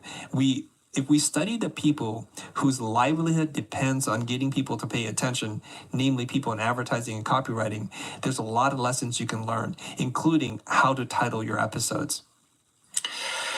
Man, I knew you were going to bring the fire with some recommendations there, and we will summarize that Think Media podcast, listeners, in the not just the show notes, but we'll make like a kit.co of that as well, because it's a question we get a lot. And tell us a little bit about your book. I actually just ordered it, and I saw it looks beautiful. Not only is there, of course, you bring the design aspect to things, but tell us a little bit about it and how that could help those listening. Yeah, the book is actually just our fans, our audience saying, this would be great if you can just put your ideas into a book. And mostly it was just from tweets. But tweets, as you know, are pretty short. And so I was struggling with this. And I started to collect together, and this is just me using data, my highest performing tweets. And that was the foundation of the book. And the book is broken up into different chapters about pricing, about communication, about mindset, about negotiations. I forget now what all the chapters are. And I started to write. Now, being a designer, I felt a little insecure about my ability to write. So each page is paired with a beautiful graphic that was designed by my designer to kind of marry the idea conceptually, visually, and then it's paired with just one page. I look at it like this. If you're looking for really bite-sized pieces of information without a lot of fat on the bone, that's my book. My complaint about how many authors write is they have a central thesis and then they just tell that over and over and over again. I'm relatively smart. I get the idea. I don't really want to read 55 stories that say the same thing, but it seems like a lot of books are written this way. So I wanted to take the opposite approach.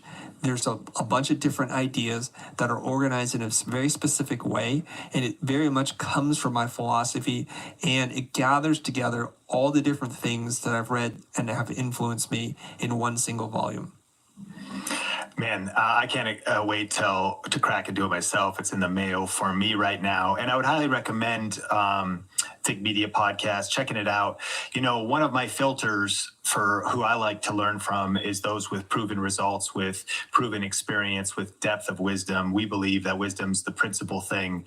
And so with Chris's experience in film, in design, with working with huge brands, with getting punched in the face as an entrepreneur, with all the ups and downs, definitely worth your while and super inspiring. It kind of reminds me of I love the book by Paul Arden's books. Like that are a little bit, they're refreshing because they sort of bring some big ideas off the page. Any other books top of mind? This is a personal question. What are your top 5 books personally about any topic that have really transformed your life, Chris? You know, you might not know that off the top of your head, but you can give me as many, 3 to 5. Okay, I could do it, actually, because I've made a list, and the list keeps getting edited because I read a new book. I'm like, I got to bump one book off the list. So number 1, Jim Rohn's book, 7 Strategies for Wealth and Happiness. I think that's an incredible book. Number 2, I just finished reading this book, and I think it knocks somebody else off the list there, The One Thing by Gary Keller. The One Thing by Gary Keller. Book number 3, I would probably recommend somebody read The Brand Flip by Marty Neumeyer. I think it's an excellent book. Book number 4, The Win Without Pitching Manifesto by Blair Enns. Excellent book, reframes your whole thinking about price and how you position yourself in the marketplace. The 5th book is The Coaching Habit by Michael Bungay Stanier. It's a poorly titled book because I'm not looking to be a coach, but what's in it is a framework of 6 or 7 questions that I think are beautiful. And he explains the importance of why questions matter because they empower people, and you can be seen as a greater authority, as more helpful, as being more generous if you just learn how to ask better questions.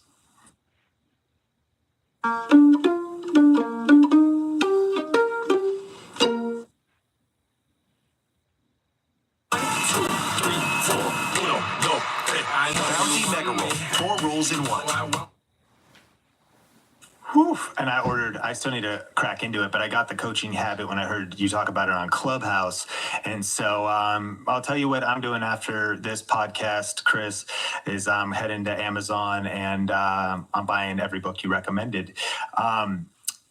It's a new decade, and as we land the plane today, especially because you have your pulse on creativity, you consult big brands on what's happening with demographics and psychographics and how to stand out in the marketplace. And as an expert in the context of this podcast, you are incredibly effective on social media and YouTube. What do you foresee for the future of social media and YouTube over the next decade? Wow. Okay, that's powerful. So we're seeing a trend move towards influencers and micro influencers being the gateway to audiences and demographics. And I think big brands are already seeing this because we're starting to see more money move into this space. And I've said this before, but I don't think everybody's hearing what I'm saying on this part.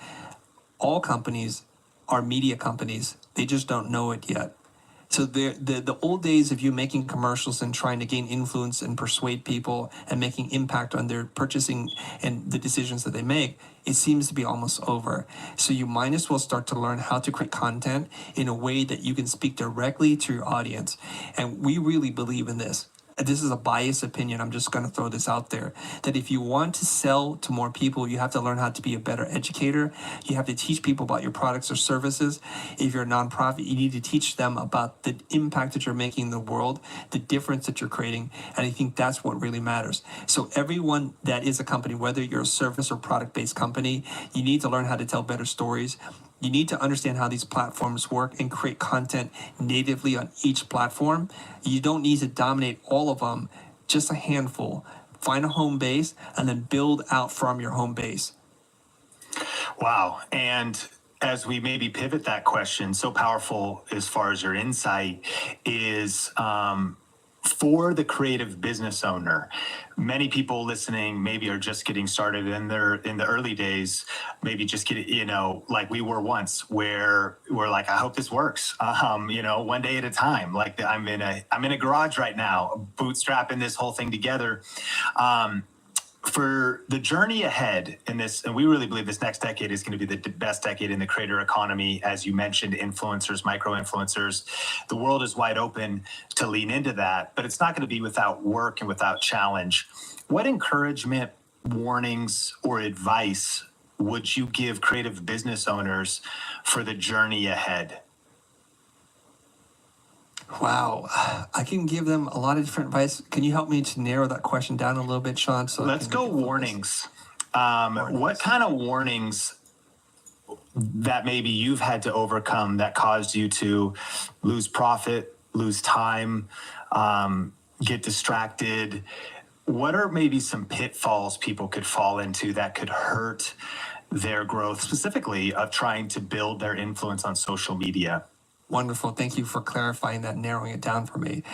My biggest warning for anybody who's creating content, whether you're a multi-billion-dollar corporation or a mom and pop with a grocery store or a restaurant or something like that, which is don't try to take any of these shortcuts. They will hurt you.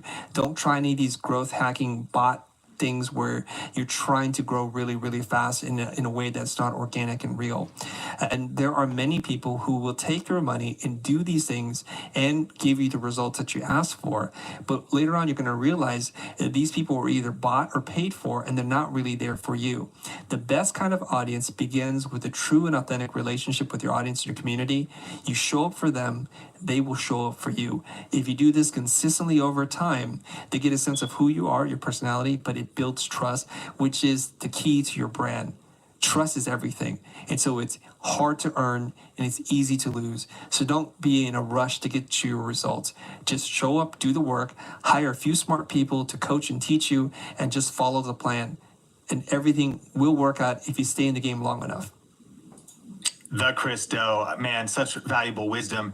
Listen, people need to follow you and connect with what you're doing, especially on Instagram, The Future, your personal account. I swear on The Future, I think I click save on every post because you make these carousels that are so rich in value, your personal Instagram as well.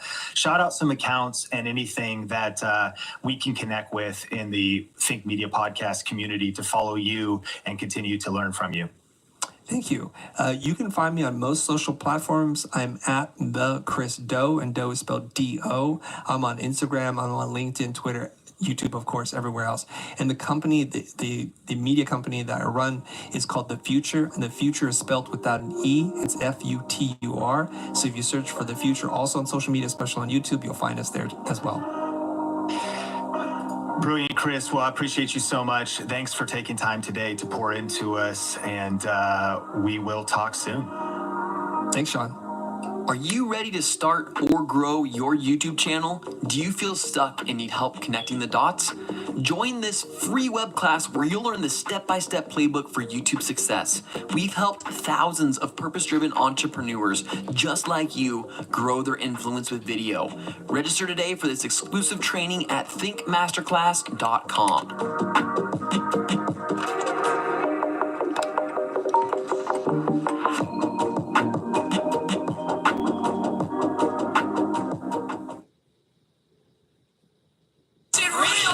Who says you can't still push it? That you can't have your cake and look like it too? But let's face it, that revenge bod ain't gonna build itself. And helping you get there, that's our department. You got goals, so let's with GNC, baby. For Power Mop has hundreds of strips, scrub away sticky messes, even from grout lines.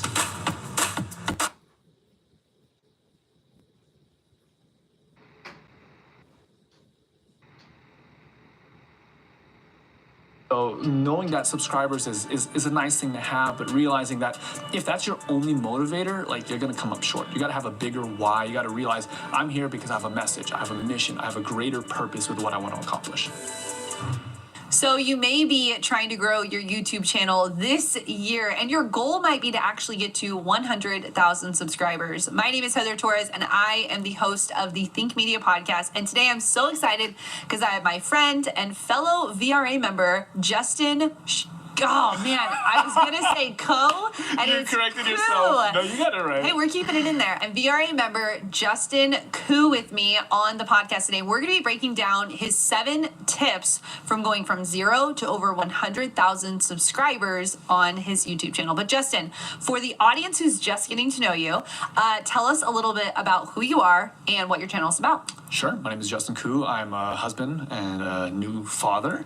And on my channel, I host explicit conversations on belief and the stories that shape them. And so, in essence, my show is a kind of an across-the-aisle type of show where I oftentimes expose myself to people with a different life story, a different set of beliefs, and really for the purpose not of debate, but to understand and to empathize and to build relationships. The show's called I'm Listening, and a good chunk of the show, I'm just sitting there listening to what they have to say. I also love listening to your content.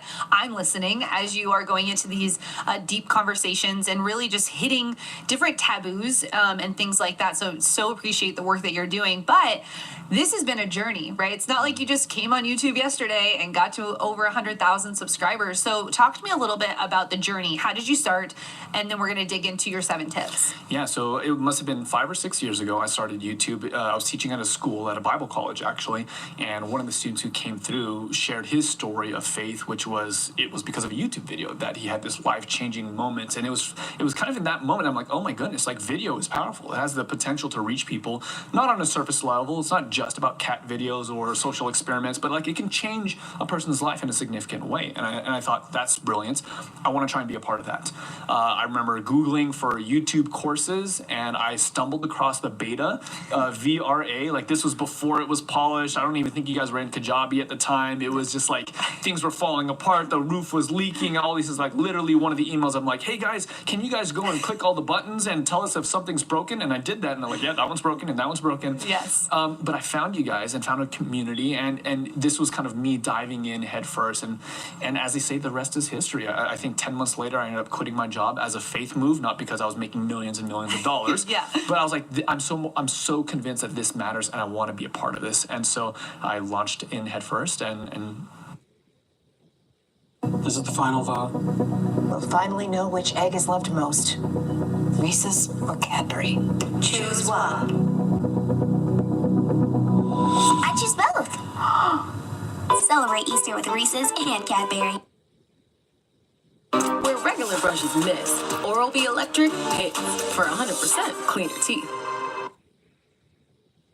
we've been doing it full time ever since. Yeah, and I think one of the things we're going to dive into the 7 tips, but 100,000 subscribers is such this YouTube milestone, right? I mean, it's cool. Like, you do get cool plaques, and it is a recognition. I got piece. mine, I think last year, maybe the year before, something like that. But man, there's such a journey along that way. So I want to dive into these 7 tips. And number 1 was actually that 100,000 subscribers doesn't matter. Yeah, and you might have clicked on the video because like, oh, I want to get to 100,000 subscribers. And I remember what that was like. I remember having goals and wanting to hit these milestones. And that's cool. If it helps motivate you, helps get you out of bed, helps you to hit record every once in a while, like, good. Use that fuel, use that energy. But at the end of the day, one of the things that I'm more convinced now than ever is that these are just vanity numbers. Like, and they don't really accomplish much. It might have been true that, 10 years ago, the old YouTube subscribers mattered because whenever you would create a video, it would be sent to all of your subscribers. But now that's just not the case. You don't need subscribers to be able to reach people. And in fact, there's oftentimes channels that have less subscribers, but have larger reach. And so I think it's just important to be able to have your eye on the right target. Because if you have the wrong aim, even if you're successful, you're still missing. And so knowing that subscribers is a nice thing to have, but realizing that if that's your only motivator, like, you're going to come up short. You got to have a bigger why. You got to realize I'm here because I have a message, I have a mission, I have a greater purpose with what I want to accomplish. I want to jump up and down right now. That makes me so excited. And not for like a braggadocious way, but we hit 1 million subscribers. And the next day we got up and we did the same day. Like, it was the same. It's almost like when you have a big milestone birthday. 100%. And that's how I love to help people understand it. It's like, man, if you hit, maybe you turn 30 or 40 or 50 or 60 and you think something's going to happen and you wake up the next day and got to do the same routine and the whole thing. Well, I remember getting my silver play button in the mail, and I'm like, I've been working for this day for so many years. It was a really cool moment. I called one of my buddies. I was like, hey, would you mind helping get a bunch of photos for Instagram? And like, there was this moment where I indulged my vanity. I indulged the hard work and all of that. I took the photo, and now it's under my bed. Like, it's in the box. It's not even on my wall. It's like this thing that just like I use sometimes as a makeshift tripod. Like, it doesn't matter as much as I thought it would matter. Yeah, because you said it, it's building something bigger beyond just YouTube. And that's what we want you to know here on the Think Media podcast. Why I want to have these conversations is because, yes, I get it. Like, I want to get as many play buttons as I can because it means I'm reaching people. Right. And even today, in our calls that we have as a team, we do customer success every single call because there's so many success stories that are big and small, right? It's not just about the numbers. Yeah. And we had a customer success story today of a woman who started her YouTube channel in attraction marketing. I mean, talk about like, let's be like super narrow on what she's doing. She's like 400 subscribers, but she sent us a testimony that said, because I built a business around what I'm doing and I'm using YouTube to get leads and get clients and get people into my world, she's making $10,000 a month with 400 subscribers. Yeah. So it's the equivalent of subscribers to income actually isn't a big deal. What matters most to YouTube is minutes matter most. They want people on the platform. They want people diving in, which is why I love the content you're doing now. And I love the content you were doing before, but now it's long form. It's keeping them there. It's people are digging in, and it becomes something more than just cat videos, like you said. And number 2 actually is that consistency matters. So actually getting to these vanity numbers is a good thing, but really what matters is staying consistent. Yeah. Why is that a thing for you and for creators who are just starting and just need to know that while it can be difficult to get a video out every single week for the last 6 years, you know, or whatever that was, it matters. Yeah, well, consistency matters so much because it's just the only dependable strategy you can rely on. I mean, you think about it in like financial competency, right? Yes, you could win the lottery, and that is a path to success. But like, I don't think you're wise to bet on winning the lottery if you're trying to be financially secure. It happens. It's a real thing. Clearly, it does. But like, it's not repeatable. And in the same way, you know, getting a viral video might actually happen, and I hope it does for you because like that's great. It just accelerates your growth. But the reality is that for most of us, we don't have viral videos, right? And so that's why consistency matters the most. But also it matters because it actually helps teach you how to grow and how to develop. It's like riding a bike. You could read a book on riding a bike, and like you can fill your head with all the knowledge, but until you get on a bike and fall down 100 times, you're never going to learn how to ride a bike.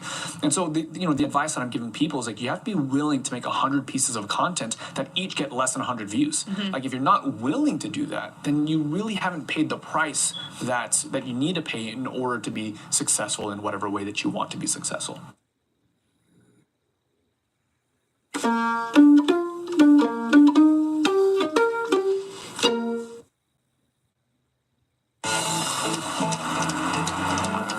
First ever, Nissan Rogue Rock Creek.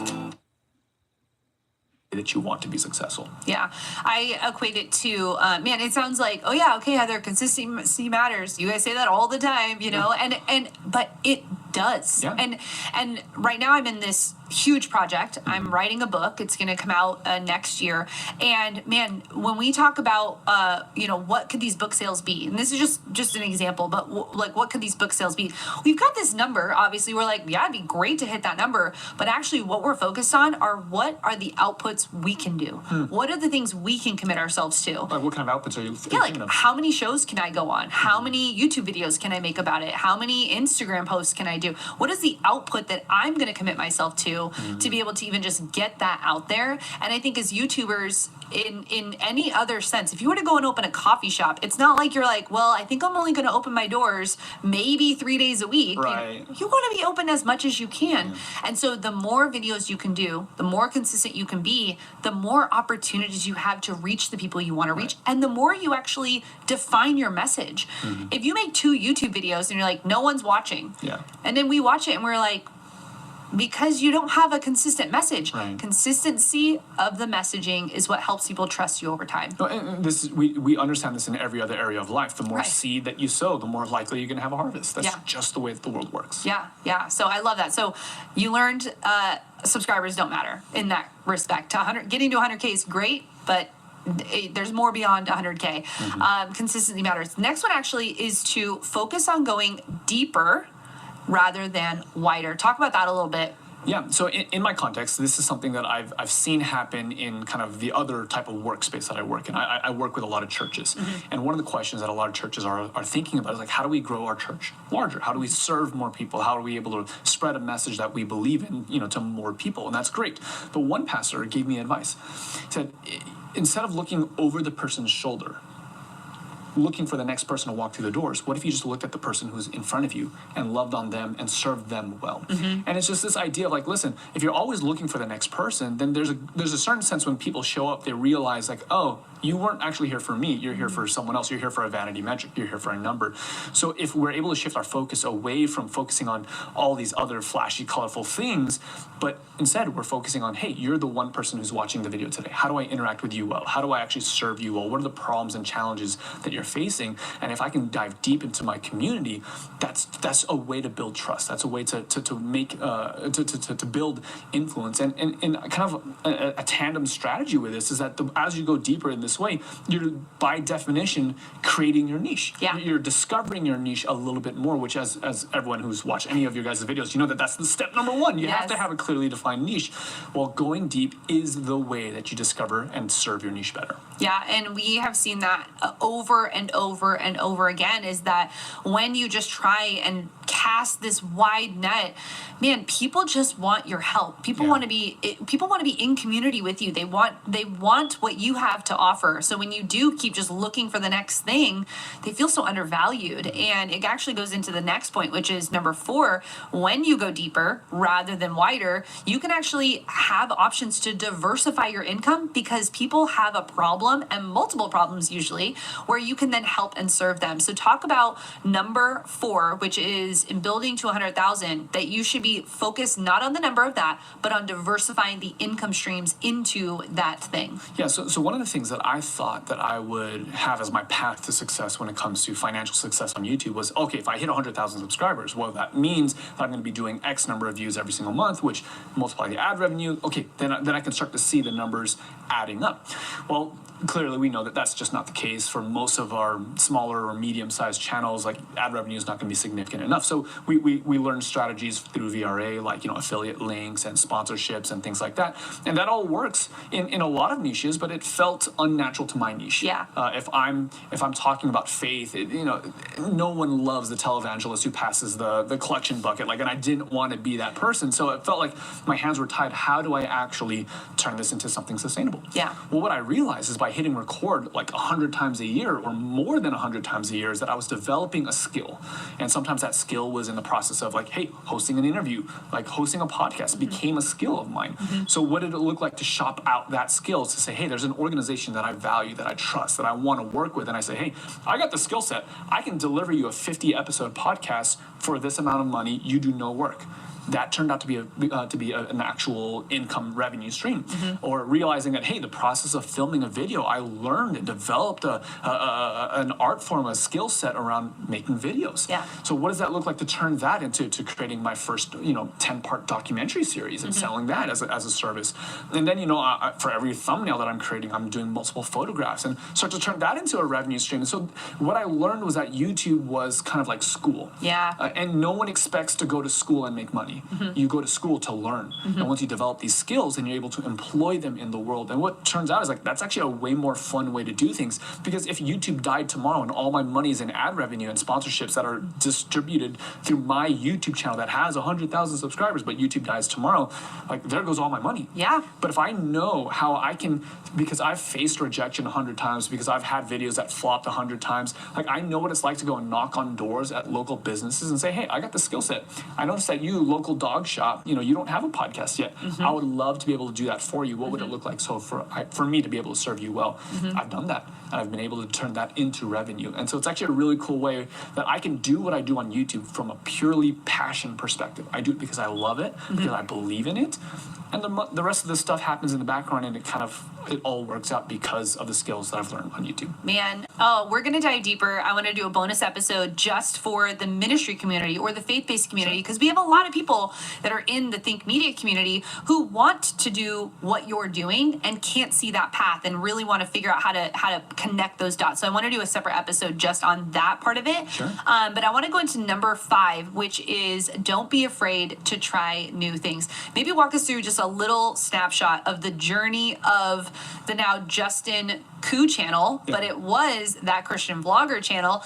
You even switched whole brandings, the whole thing. So like, don't be afraid to try new things. How do you see that as being helpful to get to that 100,000? I think it's helpful in a number of reasons, because it helps you discover your voice a little bit more. Trying different formats and different approaches does give you a different lens with which to view how do you want to deliver and serve your community. I think it also helps because it's fresh. It gives your diehard community kind of like a breath of fresh air. If you're always doing the same thing and showing up in the same way, it can get tiring a little bit. So what that looked like in my context when I first started, that Christian vlogger was the name of the channel.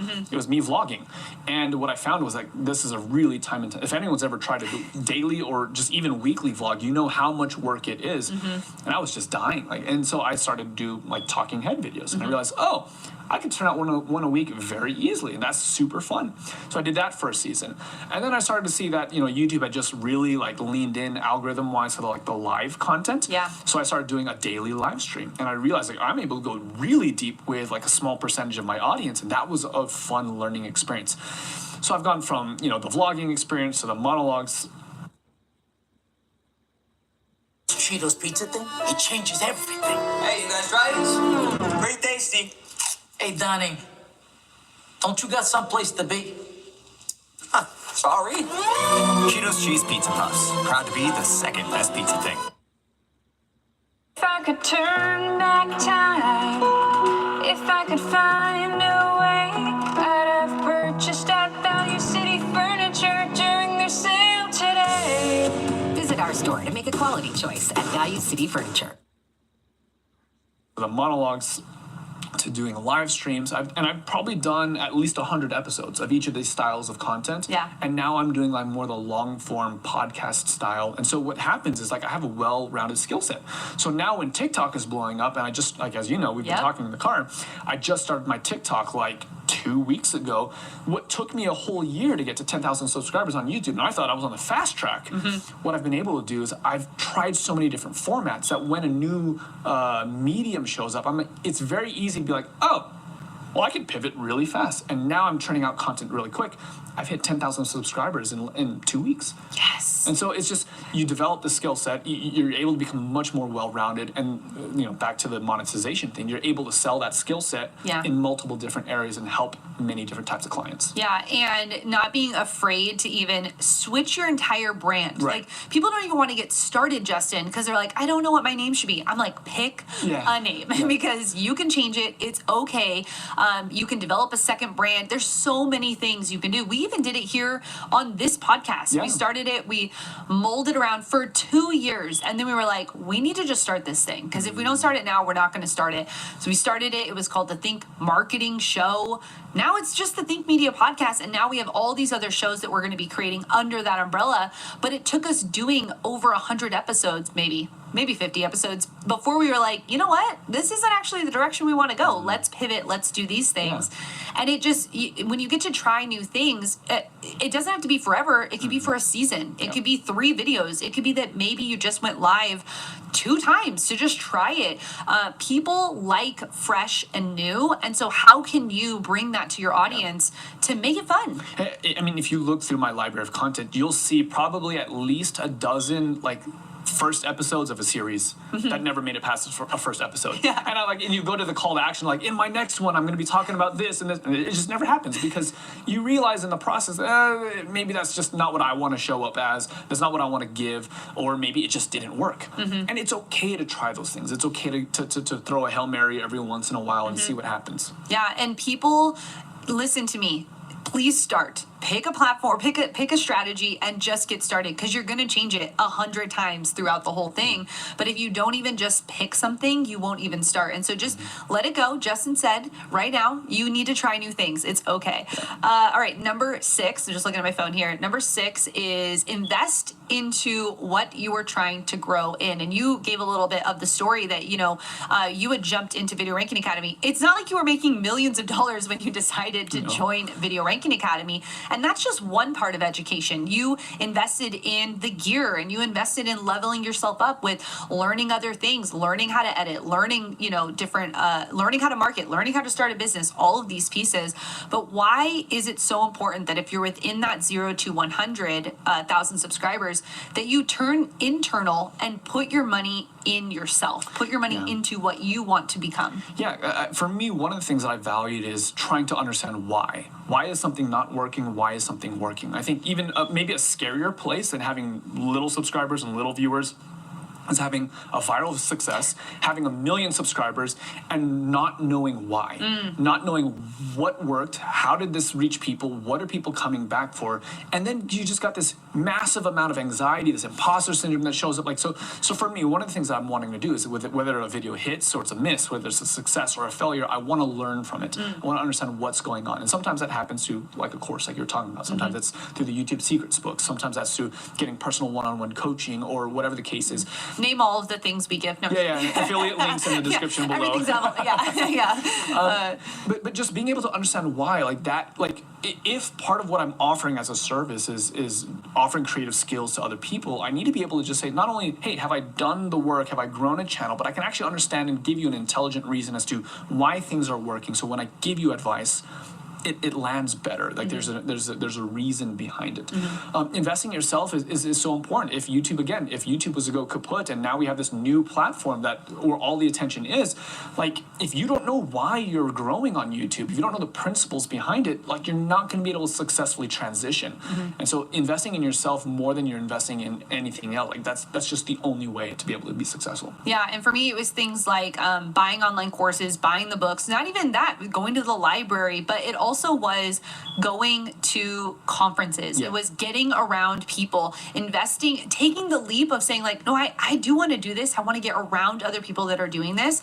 And that could be virtually or that could be in person. And I think that was such a huge thing. You came to Growth Video Live 1, got around people, and you found other people, even in the space that you're in, that you could just kind of bounce ideas off of and feel like you're a part of that community. Well, and that, I mean, that was super valuable. In addition to that, one of the other things that I would do is I would find people that are in my niche, but who are states away, and I would prioritize saving money to buy a plane ticket, to fly out there, spend a weekend with people, yes, to do the collaborating, to be able to try and grow each other's channels, but also the conversations around dinner. Like those are huge. Like what is working, what is not working, what are we trying to accomplish as a general community? Like those are learning experiences, and prioritizing in that helps you build a network, helps you have other people to rely on, and it makes everything better. So good. We're going to get into the last one, but if you're getting value out of this and you're watching on YouTube right now, hit the subscribe button if you want to hear more conversations like this, and actually let me know so far what's been your biggest aha. And I think really we're going deep into beyond just like get views, get subscribers. This is building something of purpose that matters, that's helping people. And you're so knowledgeable, Justin, in just how you've been able to, not necessarily know the path forward, but just start walking in it and start going in it. So let me know in the comments if you're listening on the podcast right now. I'd love for you right now to take a screenshot, go over to your Instagram, upload that on stories, and tag us both, because I want to know if you're loving this one. I'll put our what are those called? Handles. I'll put our handles down in the description of both YouTube and over on the podcast. But tag us, let us know that you're listening. All right, number 7 is build a team. More creators need to hear this, because your creators that are at the top of the mountain are not doing this alone. And if they are probably on the verge of burnout, or they're doing it paycheck to paycheck. I mean, they're literally on just the brink of not being able to do it. So building a team, especially as you're moving into new seasons of life and moving into creating this business around it, what has that done for you in the 100,000? And did you build a team before 100, or was it after 100? I want to say 100,000, sorry. Right. Yeah. I think I had the team that we have now is a team that's been assembled after 100,000. Okay. But the impact of it is dramatic. Whereas I would spend, 20 hours a week editing my own content. Yeah. Now I spend almost no hours a week. I get to do the part of content creation that I love, that I feel like is uniquely me, and then I get to rely on people who are much better at all the other things than I am. Whether that's the story editing, that's the actual physical editing of it, or I get to depend on the expertise of other people, and that's been tremendous. I think one of the other things that it allows me to do is it actually gives me an in to participate in other creative people's projects. Yeah. So one of the biggest objections that I would have had hearing this kind of advice of building a team is like, okay, yeah, if you have money, of course, build a team. But I didn't have money when I was building a team. What I did have is I had other creatives in my niche, in my network, who were also in the starving artist kind of a phase. Yeah. And what I could bring to the table, because they say I have a friend who's a writer. He writes a blog, does a fantastic job with writing, but doesn't even own a camera, much less know how to work it and take good photos or videos or anything else like that. What does it look like for me to serve and to volunteer for an entire day, help him record a month's worth of content for no cost? And then in response, I spend that one day with him, he then turns around and spends an entire day editing a lot of my stories and crafting the story arcs that I want to be able to present. We can just do it in exchange for services, and what happens is that his work is elevated and my work is elevated, and we've developed this natural relationship with each other, so that when a paying client shows up, this is actually kind of how it's been happening, that there's a client who says, hey, friend over here who does the great writing. We want to hire you with this budget to do this, and this marketing campaign, this writing campaign, whatever the case is. We would love for you to participate. He's like, oh, perfect. I'll do it, and I know just the guy to partner with. And vice versa. If someone says, hey, we want you to do a documentary, I'm like, hey, I don't want to edit that. Like, I don't want to have to even write that. I want to be able to sit down and film it and do the parts that I love to do. So I'm going to bring him on. And so what we're leaning into is this concept of like the rising tide lifts all ships. Yeah. And if you're able to serve someone else who has a weakness that you have a strength in and vice versa, you're going to be able to go so much further and so much faster. Beyond that, like sacrificing your own money to do it. I would think about it this way. It's like, okay, if I'm editing my own video and I'm taking 20 hours to do it, even if I'm making minimum wage, there's a cost there. There's an opportunity cost. What does it look like for me to actually pay someone out of my own pocket, but then be able to redeem that time to be used in building the business in another aspect? Could I redeem that time and actually maybe land another business deal, land another project where I'm actually net winning, where I'm able to pay someone so that they can take care of their family and I have more income because I'm not doing it by myself anymore. Yeah. And there's a couple things you said I want people to really take away from. One, the self-sacrifice. You know, we can't say this enough. It's not like people that are building teams are making millions of dollars. They're basically making enough that they can then sacrifice a little so they can gain more on the back end. And the other thing that you said when we were in the car, when I asked you about your editor, you're paying someone 3 times their living wage. And so you're benefiting sometimes five times someone's living wage, and he's an amazing editor. You wouldn't even know. Look at his content. He's an amazing editor.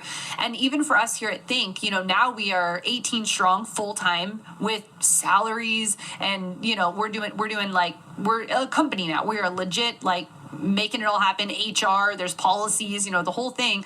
And that was not where we started. We started with, hey, Omar, can you, for some tacos, come and help us film this Tacos video? are always a win. You leave with tacos. And Omar was so skilled in what he did that he made the process go faster. And when you hire a team, you now are doing something beyond yourself. Well, but I mean, even rewind the tape a little bit further back. This is what happened between you and Sean. Yeah. You guys started for free, helping each other out with skill sets, and you just elevated each other. Yeah. And it's because of that sacrifice you were willing to put in, I'm guessing, dozens, if not hundreds of hours 3 months. for free.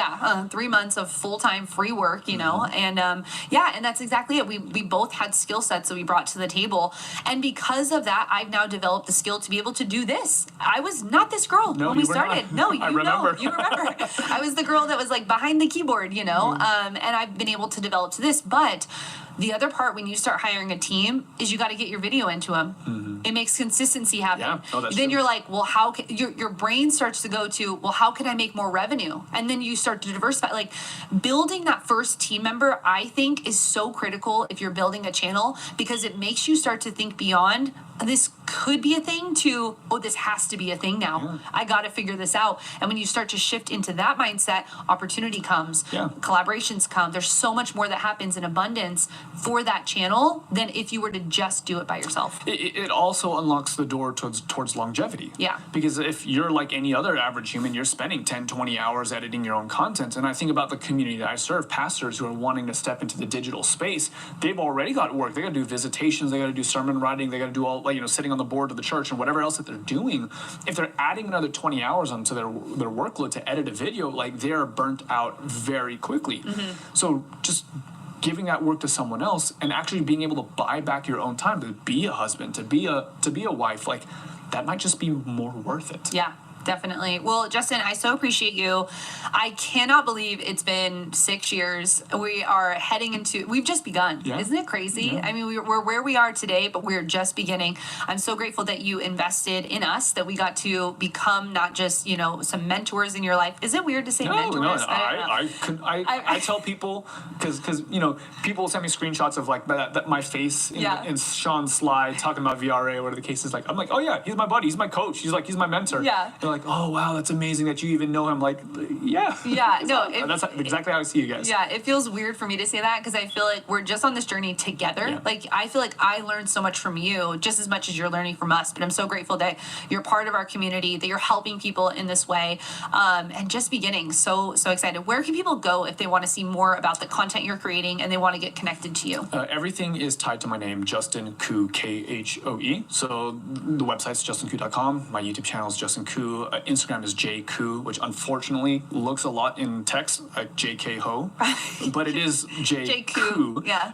And on TikTok, it is Justin Koo. Go follow him on TikTok. I was watching your TikToks today and I was like, I need to get on this. I need to start doing Well, you're this. saying that because the last 2 TikToks were filmed outside of your house. That's true. That's very true. And so every week we love to read your comments that you're leaving over on Apple. And today's comment of the day comes from Jeff A811. He says, love it. Love the latest episode, Why YouTube Creators Get Stuck and Stop Growing. Your channel and podcast isn't the first I found for helping in growing my influence and impact online, but it's the one I listen to most regularly because I think it's the most real and helpful. Thank you. Exclamation point. Also, just listened to the book YouTube Secrets because I just couldn't get enough. The book was awesome as well. Thanks for all the help, tips, advice, and real talk to help my channel get off the ground. Jeff from Dose of Dirt. Jeff, thank you so much for that amazing content. That is what we try and do here. We want to go deeper in the conversations that creators just like you want to know about.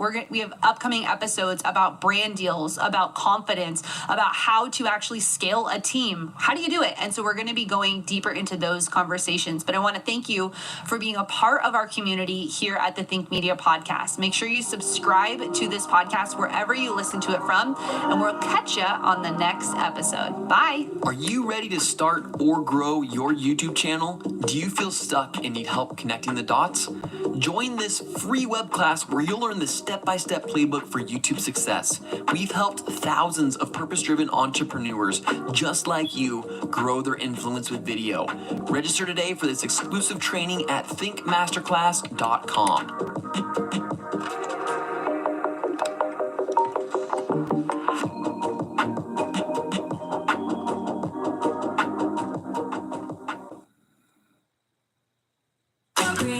Your home is your happy place until you come back to bad odors. Use Febreze plug-in. It has a microchip that alternates between 2 scents to fight odors and provide freshness for up to 50 days. Try Febreze Plug.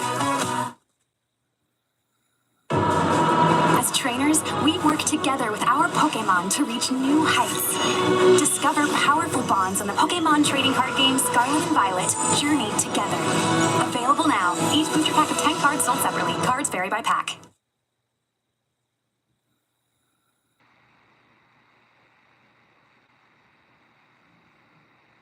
There is a lot of bad advice on how to grow on YouTube out there. And it's not just ineffective, it actually could be hurting your channel's growth. Today, I'm going to be exposing 10 of these so-called expert tips that could be killing your momentum. Over the past decade, I've tested hundreds of different YouTube strategies. I've watched thousands of creators succeed and fail. And in the process, I've identified the bad advice that is holding creators back. So here are 10 pieces of horrible YouTube advice so you can do the opposite and reach your YouTube goals faster than ever before. Number 1, be authentic and the success will come. So there's been this massive authenticity movement on YouTube where people are claiming that if you'll just be yourself, then the success will come. And I'm a big proponent of being real and relatable in your content, the power of vulnerability. But if your content lacks strategy and it lacks structure and it lacks excellence and planning, then you're going to continue to struggle. Imagine you were boarding a plane on your way to a destination vacation, and you had the choice between 2 pilots. Pilot number 1 was highly skilled and trained, and pilot number 2 was really relatable and authentic. Which pilot do you want flying the plane? For me, I'm choosing skill and training every single time, and I don't even care if they're authentic or not. My point is, passion and personality matter for sure, but expertise, research, and effort are the key to creating real impact on YouTube. But this one gets a little tricky because you've probably noticed that there are creators that are getting crazy amounts of views from shooting very stripped down videos, just kind of talking head, or maybe they're sitting in their car and it's like a car confessional where they're riffing on a topic or jumping on a trending topic. And the truth is, those videos can do well. And there is an opportunity in what some people are calling YouTube easy mode. Some of those creators might have a breakout video or two, but where are they over 6 months, 12 months, 2 years? I think one of the things we have to be aware of in today's YouTube environment is that people have a lot of choices. So imagine somebody looking for information and they have 2 different choices on YouTube. The first creator spent 2 hours on the content and the second creator spent 20 hours on the content. The first creator, they just kind of got a brief idea of what they wanted to say. They hit record, no editing. They talked through the topic of the video and then they uploaded it and posted it. Cool. Now here's the thing. Sometimes those videos pop off. Sometimes a quick and dirty video, raw, quick, shot, posted, can actually get hundreds of thousands of views. That absolutely happens. But then compare it to the second creator who took 20 hours to plan out the video, put some structure in there, shoot some extra B-roll and clips, put it all together in editing, especially if it's educational, put more research and testing into the product or the thing they were going to teach, and then put that out on YouTube. Which one's going to be more impactful? Which one's going to be more memorable? And which one has the greatest chance of succeeding in the long term? The bad advice is that just being real and just being authentic is enough on YouTube. The winning formula is, of course, both. Number 2, post every day on YouTube and eventually you'll win the YouTube lottery. With all the different live stream and coaching that we do here at Think Media, we get a lot of feedback from creators. And every once in a while, I'll see people in the comments or I'll see them in one of our groups or our challenges, and they'll be flexing on how many videos they post. They're like, I post 7 times a week. I post every single day, bro. And why I actually think it's commendable that you're putting in that much hustle and that much effort, quantity does not equal quality. And the danger is you may burn out before seeing results. And what's fascinating about some of this bad YouTube advice is there's some truth in it. Like the more you post on YouTube, the more chances, the more at-bats you have of hitting the right video on the right topic at the right time and triggering the algorithm. But just trying to win the YouTube lottery is a bad strategy. We've all heard the phrase, you need to work smarter, not just harder. And I think that really applies here. Being more intentional, strategic, and perhaps reducing the amount of uploads and increasing how much strategy and energy and effort goes into each video. For example, here at the Think Media Podcast, we talk about ranked videos all of the time. What is a ranked YouTube video? Well, it's a video that you post today that keeps getting views for weeks, months, and years to come. It might be being found in YouTube's search, or it might continue to be suggested by the YouTube algorithm. The key is just one well-crafted ranked video can outperform dozens of mindless rushed YouTube videos. Now you might be wondering, how exactly do I create a ranked video that keeps getting views for weeks, months, and years to come? And I'm actually going to be teaching our 7-step process in an upcoming challenge that's 5 days long. It's entirely free. If you go to tube1kchallenge.com or just click the link in the show notes to register, you can learn more about that. The third piece of bad YouTube advice is wait until you have the perfect camera and the perfect YouTube studio before starting. Of course, the truth is the best camera to have is the one you already do have and that you're actually filming and posting videos with. Great content wins over fancy gear. Hear me out. I heard a leadership coach say one time, complexity is the enemy of execution. And I thought about that. And I thought, man, that is so true when it comes to creating content. You know, I'm recording this podcast sitting here in my home office, and I've got like 3 cameras, a Rodecaster Pro, microphones, cables. My cable management under my desk is so embarrassing and is an absolute nightmare. And what I've found is that I've got a PC that I built out and had to like rebuild, and it has a capture card in it, and every day like it might work, it sometimes doesn't work, and sometimes I'm capturing different video podcasts, and the frame rate's wrong, and then I play it back and the audio sync is drifting. And I'm like, even though I'm a tech expert, I'm the camera guy. Like, I will also encourage you to level up your gear. What I've learned is that keeping it simple helps you be more productive. Complexity is the enemy of execution. A good piece of content that adds value to the audience that you want to reach, that's posted on YouTube, that's good enough, and that's actually shared with the world is going to make a lot more impact than hours of footage that is stuck on a hard drive and you're trying to figure out how to edit it and you're trying to actually get it all the way from where you thought about it to actually being posted. For example, here is a simple content creator kit. Smartphone plus the app CapCut. I'm pretty much certain that if you're listening to this, your smartphone films in at least high definition, probably 4K.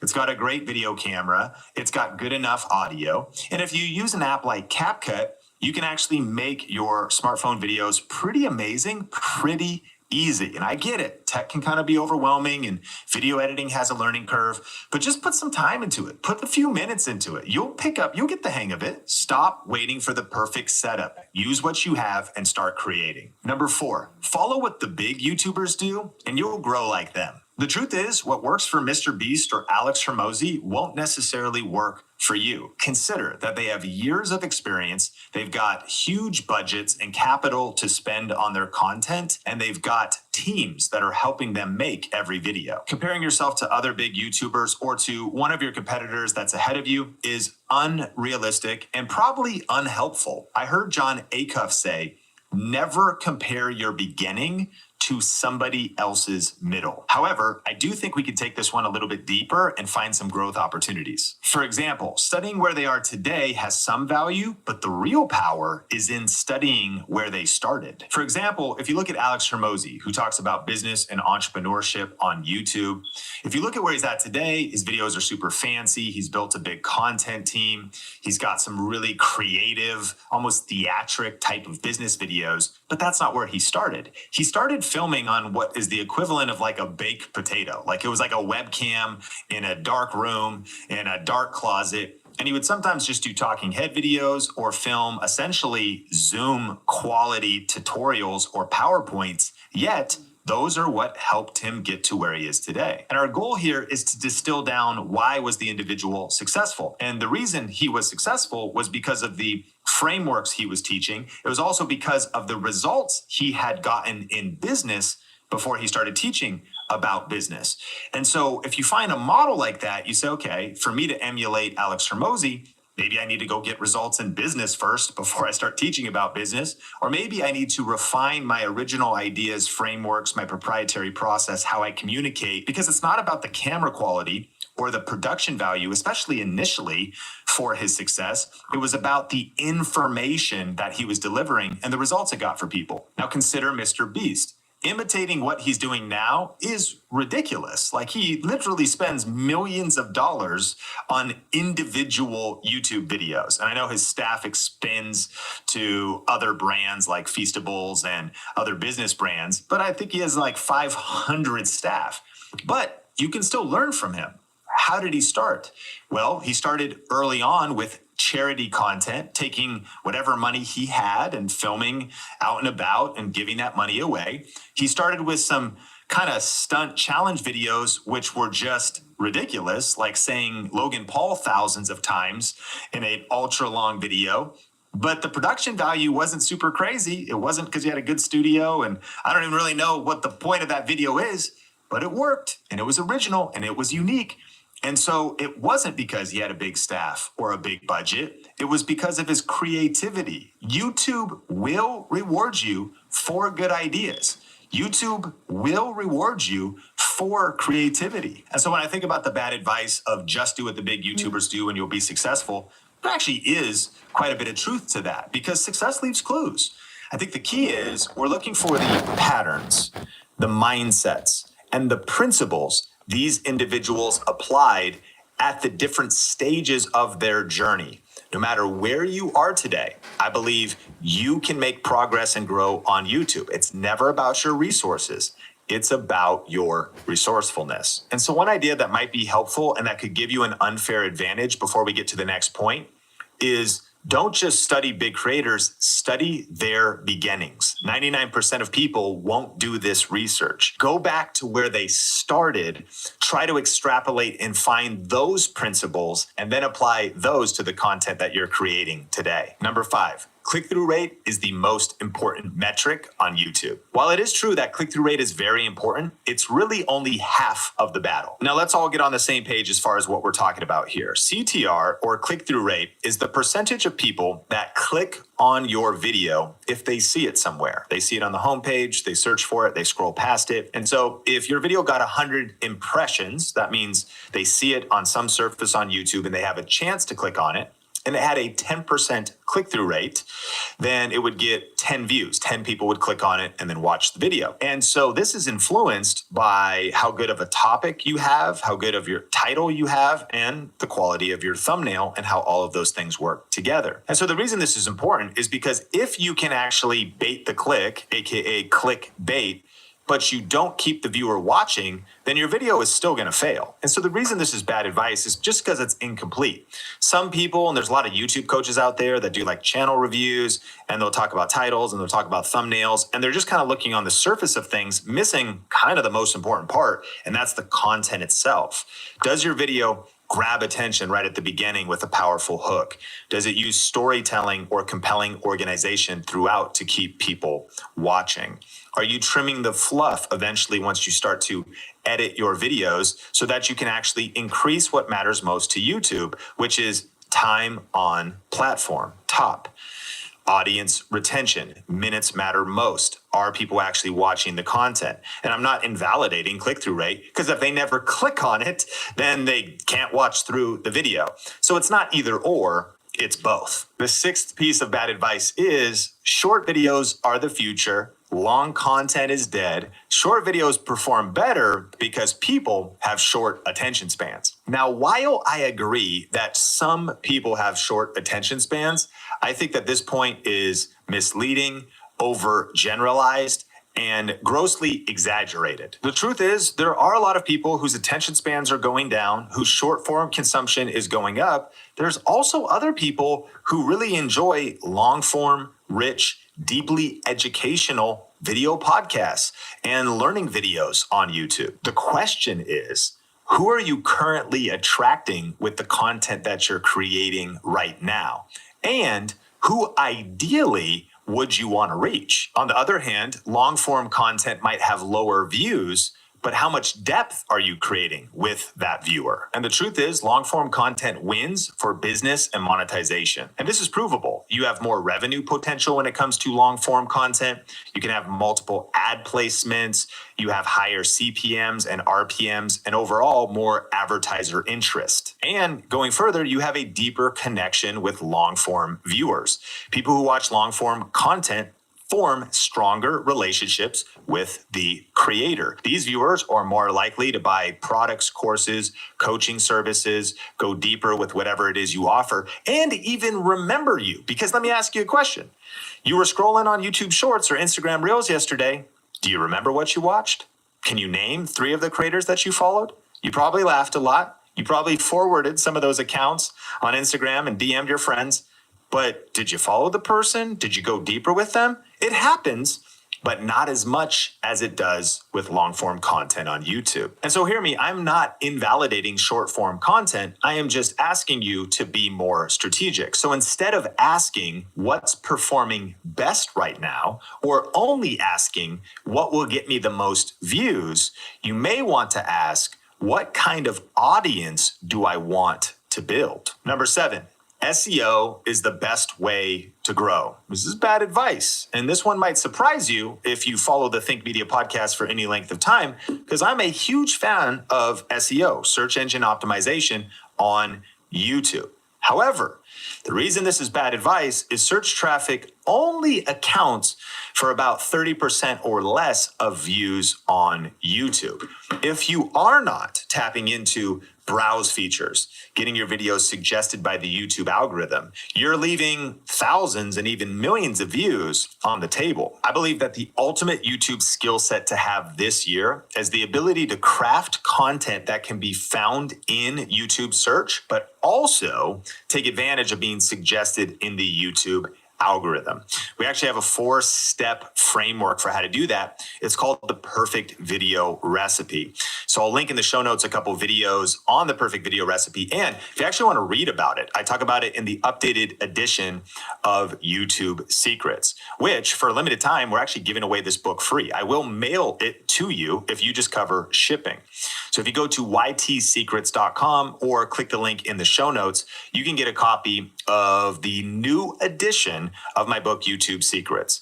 We deleted a couple chapters. We added some new chapters. There's like 90 new pages. So again, anyways, if you cover shipping, I'll get this in the mail to you right away. Just go to ytsecrets.com. Number 8, you need to go viral on YouTube to be successful. The reason this is wrong is one viral video won't build a business. Consistency and momentum matter more. And I have an interesting perspective on this because I've been uploading content on YouTube since 2007 when I was interning at a small church in Marysville, Washington in the Pacific Northwest.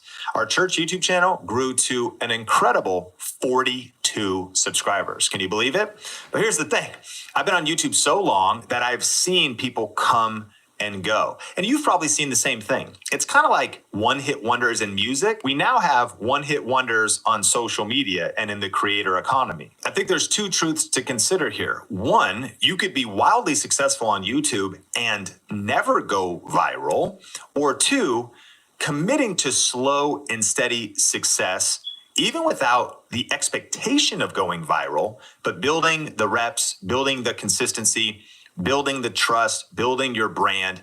If you do go viral, those are the ones that actually make it and take advantage of it. Those that don't just get lucky once and then fall off and disappear. It's those that have been doing the work, developing the character, developing the depth, developing the consistency, that then have that viral moment and all of a sudden, boom, their whole channel lifts, but they're able to steward it well. Kind of reminds me about this verse in the book of Proverbs that says an inheritance gained too early in the beginning will not be blessed in the end.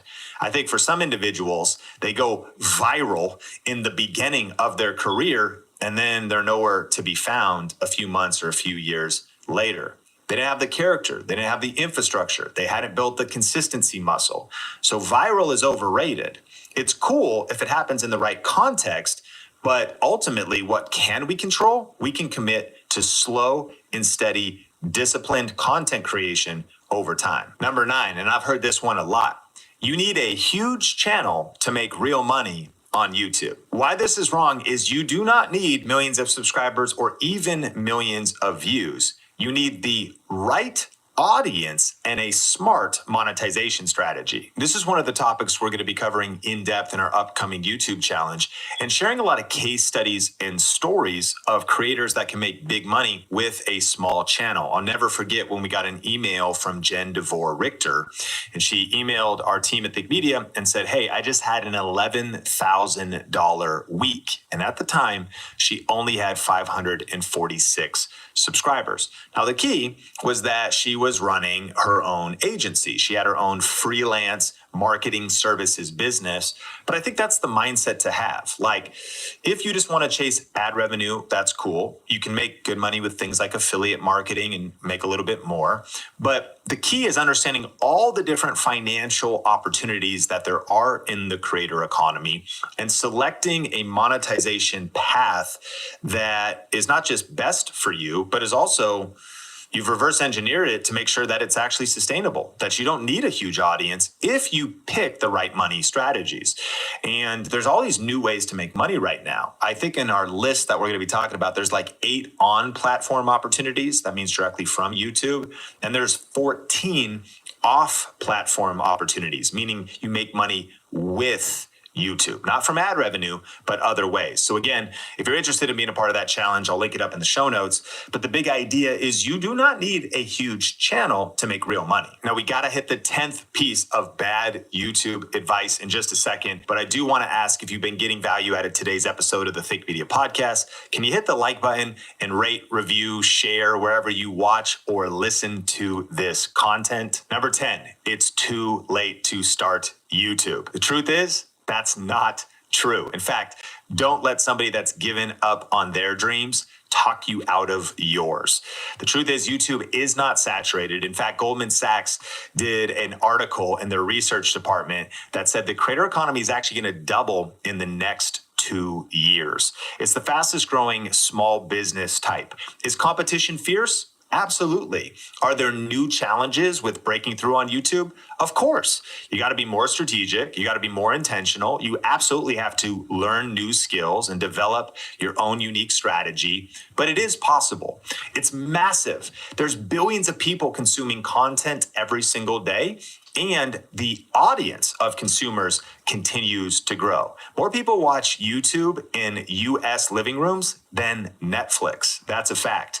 Smart TV consumption is going up. Mobile consumption is going up. And there's something like 800,000 new people joining the internet every day. You can fact check me, but it's something pretty close to that number. And so this is still a great time to start YouTube. And it's mostly individuals that can have a defeated or discouraged mindset. And I don't fault them for that. It's tough to grow a YouTube channel, but it is possible. In fact, if you haven't seen, Google, who owns YouTube, recently released a report revealing some of the best ways to grow a YouTube channel right now based on brain imaging studies that they did of viewers. So I'll put a link to that video in the show notes, or if you're watching on YouTube, you can click or tap the screen to watch that episode of the Think Media Podcast next. Hit the like button or share this wherever you watch or listen. My name is Sean Cannell, your guide to building a profitable YouTube channel. This is the Think Media Podcast, and I will catch you in the next episode. For the ones ensuring the job always gets done, and the ones wearing many hats, Grainger offers professional-grade industrial supplies and real-time product availability. Call, click Grainger.com, or just stop by. Grainger, for the ones who get it done.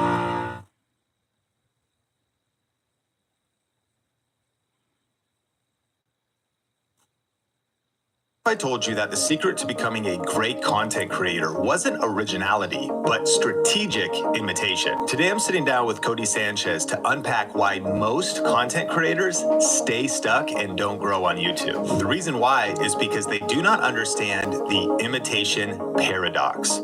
Even Steve Jobs, the founder of Apple, understood this powerful principle when he quoted Pablo Picasso saying this. I mean, Picasso had a saying, he said, good artists copy, great artists steal. And we have, always been shameless about stealing great ideas. Good artists copy, great artists steal. And this isn't just some clever quote. It's the hidden blueprint behind nearly every successful creator's journey. The imitation paradox is the counterintuitive truth that mastery begins with imitating others' work. True originality emerges only after you've mastered the fundamentals through imitation. And I've experienced the power of the imitation paradox myself after getting 3 silver play buttons and a gold YouTube play button for reaching over 1 million subscribers. The turning point was understanding the power of modeling the masters and doing it in a strategic way. But that's not the only topic that we're going to cover in today's episode of the Think Media Podcast. What you're about to hear is an exclusive VIP Q&A session that I hosted with Cody Sanchez, which if you never met her before, she's got millions of followers across social media. She's a prolific entrepreneur and business builder, but she also has over 1.7 million subscribers on YouTube. And in our conversation, we cover the powerful 3-step formula that transformed her businesses that we can all apply to our content creation. How to know exactly when to differentiate yourself in a crowded market. 5 game-changing tips for hiring and building a high-performance team. Plus, even more insights from the questions that the incredible individuals that attended our event asked. And hey, if you want to get on the waiting list for our next Grow With Video Live event happening in Las Vegas, just go to growwithvideolive.com or click the link in the podcast show notes. Whether you're scaling a business or growing your content platform, Cody's frameworks and the content in this episode are going to provide the blueprint. Let's dive in. And can we just give it up for Cody Sanchez as she comes?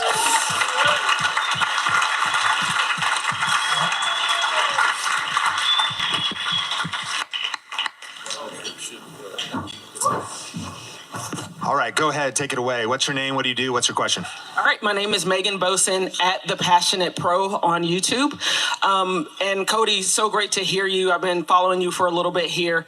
We have similar journeys. So I've been in corporate America for 20 years, became an executive leader 10 years in, and I've been doing that for the past, obviously, 10 years. So I'm a vice president at a Fortune 500. I really love that because it matters, because I'm a Black woman, so that's kind of a big deal. Y'all should clap for that. But in that, there are so many people that hate what they do. And so my channel is dedicated to helping people link their passion to their profession, whatever that means. People come up to me, they're like, oh, I want to be promoted. I'm like, no, you don't. You don't even like living here or working here. Like, let's figure out something else. My challenge is this. When I'm looking at who is already out there, it's these 21-year-old life coaches and career coaches who don't have any idea what they're talking about and have never worked in the environment. How can I think about looking at how I play in the space and how I make sure that I'm setting myself aside and different from those? Yeah, good question. So I have a framework that I call imitate, iterate, then innovate.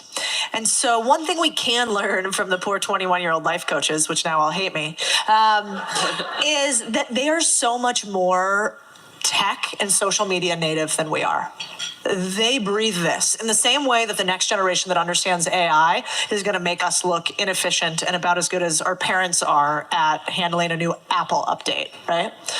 And so I like to imitate first the things that I see from a format perspective from people who are crushing it, who are younger. And so I think, if you're trying to carve out your unique space, I think you start by saying, whoa, this video is super viral. I need to understand why. Why is this video so viral? Why is this doing so well? Once I understand why it's doing so well, I want to imitate it with grace and appropriateness. You're not trying to steal somebody's content, but if somebody is going super viral talking about chicken coops, right? And you're talking about being a corporate executive, you might take their song, you might take the words that are in the thumbnail or the title, you might take the first 30 or 60 seconds. And when they go, you'll never guess how much money I made with this chicken coop, you might then say, you'll never guess how much money I made from negotiating my salary. And then they might go, here's this tiny little hack on how to build it for $50. And then you might go, here's this tiny little hack that changed everything for me. So you are imitating their frame, but in a way that is totally native to yourself. So I would start with imitation.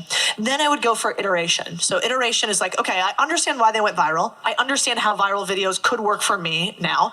Now, how could I iterate on it so it's slightly my own? So instead of them standing in front of the chicken coop and you standing in front of your boss, like looking mad, you have a second version that's like slightly different. That puts your unique frame on it. And only after you've become a master imitator, a master iterator, do I completely innovate, which is like, let's do a video with 50 people about how to negotiate your salary in order to make more money. And the one who negotiates their salary highest gets a prize, And so that's how I would think about it. But really cool niche, and congratulations on your success. So nice. Thank you so much. Well, we started hot there. There's a 3-part framework. That was some tactics. That was amazing. You, sir. My name is Ryan Stoltzfus. I'm a career coach. I help directors of ops and directors of engineering to build their brand and grow their impact. As I think about my business 3 years in, I'm thinking future forward always. No, I don't know if I'm going to sell my business in the future. but I still want to be giving myself room for that potentially in the future. So any pieces of advice, and kind of what you were talking about, building personal brand versus building a company brand, I think plays into this pretty heavily too. But any advice, thinking some years, 5-10 years in the future, what can I do now to make it more acquisition friendly? Yeah. Couple things. One, I like to steal people's homework. And so not that dissimilar of a response, really. If you right now are, say in one sentence exactly what you do. I help directors of operations to build their brand and grow their impact. Okay. If I helped directors of operations. Yes. Directors of operations build their brand. If that was my one line, I would probably try to find somebody who had a company that was similar to it that had sold before. And so I don't know one in that exact niche, but I might go to Traction. Gino Wickman. Gino Wickman sold the Traction software, which was essentially how to scale businesses, right? I'm sure you guys know Traction EOS is the software. The book Rocket Fuel. Right. So he turned a personal brand where he talked about something structural, systematic ideas into software and systems that he sold, right? And he probably sold it in three realms. He probably sold the consulting business. So, hey, I have reoccurring revenue consulting clients that are paying me right now. He would get a higher multiple on it if those consulting clients were corporations as opposed to individuals. So that could be one unique angle. Then he had another one, which is I have info products. I actually don't know if he sold this, but I have books that have reoccurring revenue based on royalties and licensing that people might do for my books. Okay, second part. And then third part would be that I have a software. So I've realized that I have a system that helps director of ops every single time build their brand. Here's my system and process.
That would define kind of our culture. And also, do we just kind of want to hang and vibe with you? You get to decide the vibe of your company. Then competency, you got to be good at what you do. And when you're just starting out, I think you also have to decide if you're building bottom up or top down. And I think if you're in this room hustling, kind of startup and finances are low, you have to have kind of that scrappy bottom up mentality. One of the most valuable parts of my experience was being a youth pastor and in ministry. John Maxwell, leadership expert, says that is actually the strongest place to grow as a leader, because you have to motivate people without being able to pay people. So you have to be good at being able to cast vision, cast mission. And when you're building bottom up, that's a lot of what it is maybe like one of the first people that helped us grow Think Media. I was like, so here's the thing. I can't pay you at this exact moment, but I will give you this % of this thing we will create together. And if it fails, then that would be 0. But if it does this, you'll get this. And she was like, yes. She was an entrepreneur that was like, let's do it. And so that's different than it is now. Eventually, it might be top down. So you got to decide, do I have the money to hire top down and maybe hire somebody that already has the competency or the expertise? Because I believe those things could grow with you. And then finally, we would say capacity. I think in a 2024 world, just getting it done is not enough. You got to be able to get it done quickly and continue to go faster. AI, meaning just, all right, can you be efficient? Can you be productive? That's cool. You made like a video an entire week, a 60-second short. Bro, that's not going to cut it, man. We need like 5 shorts a day. Like this is the, 2024. And so a level of speed and increasing speed. And then finally for us to be courage. Are you just willing to take bold risks? Are you willing to step out and also being courageous for us to be like having crucial conversations, the courage to apologize, the courage to do some of those things that are a culture value for us. So that's the 5 C's. We have our core values. That was a lot, but I can't wait to hear what Cody would say. Honestly, that was so good. I'm going to steal all 5 C's. And then I'm going to say they were mine. No, just kidding. I'll shut you out. What would I add to that? Honestly, there's probably not much I would add there. I would take his framework and I would only add hire before you think you're ready. And when you fuck up your first hire, because you probably will, don't stop hiring. Because that's usually what happens. People make their first hire, that doesn't go well, neither did your first date. So, don't stress too much about it and make sure that you keep hiring, because the only way you can build a business is with other people.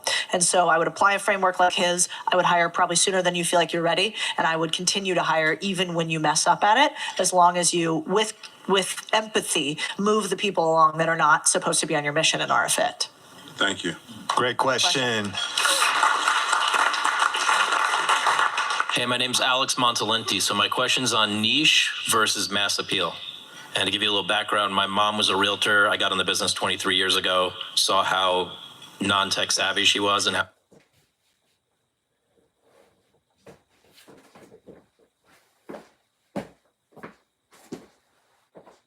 much I could help her.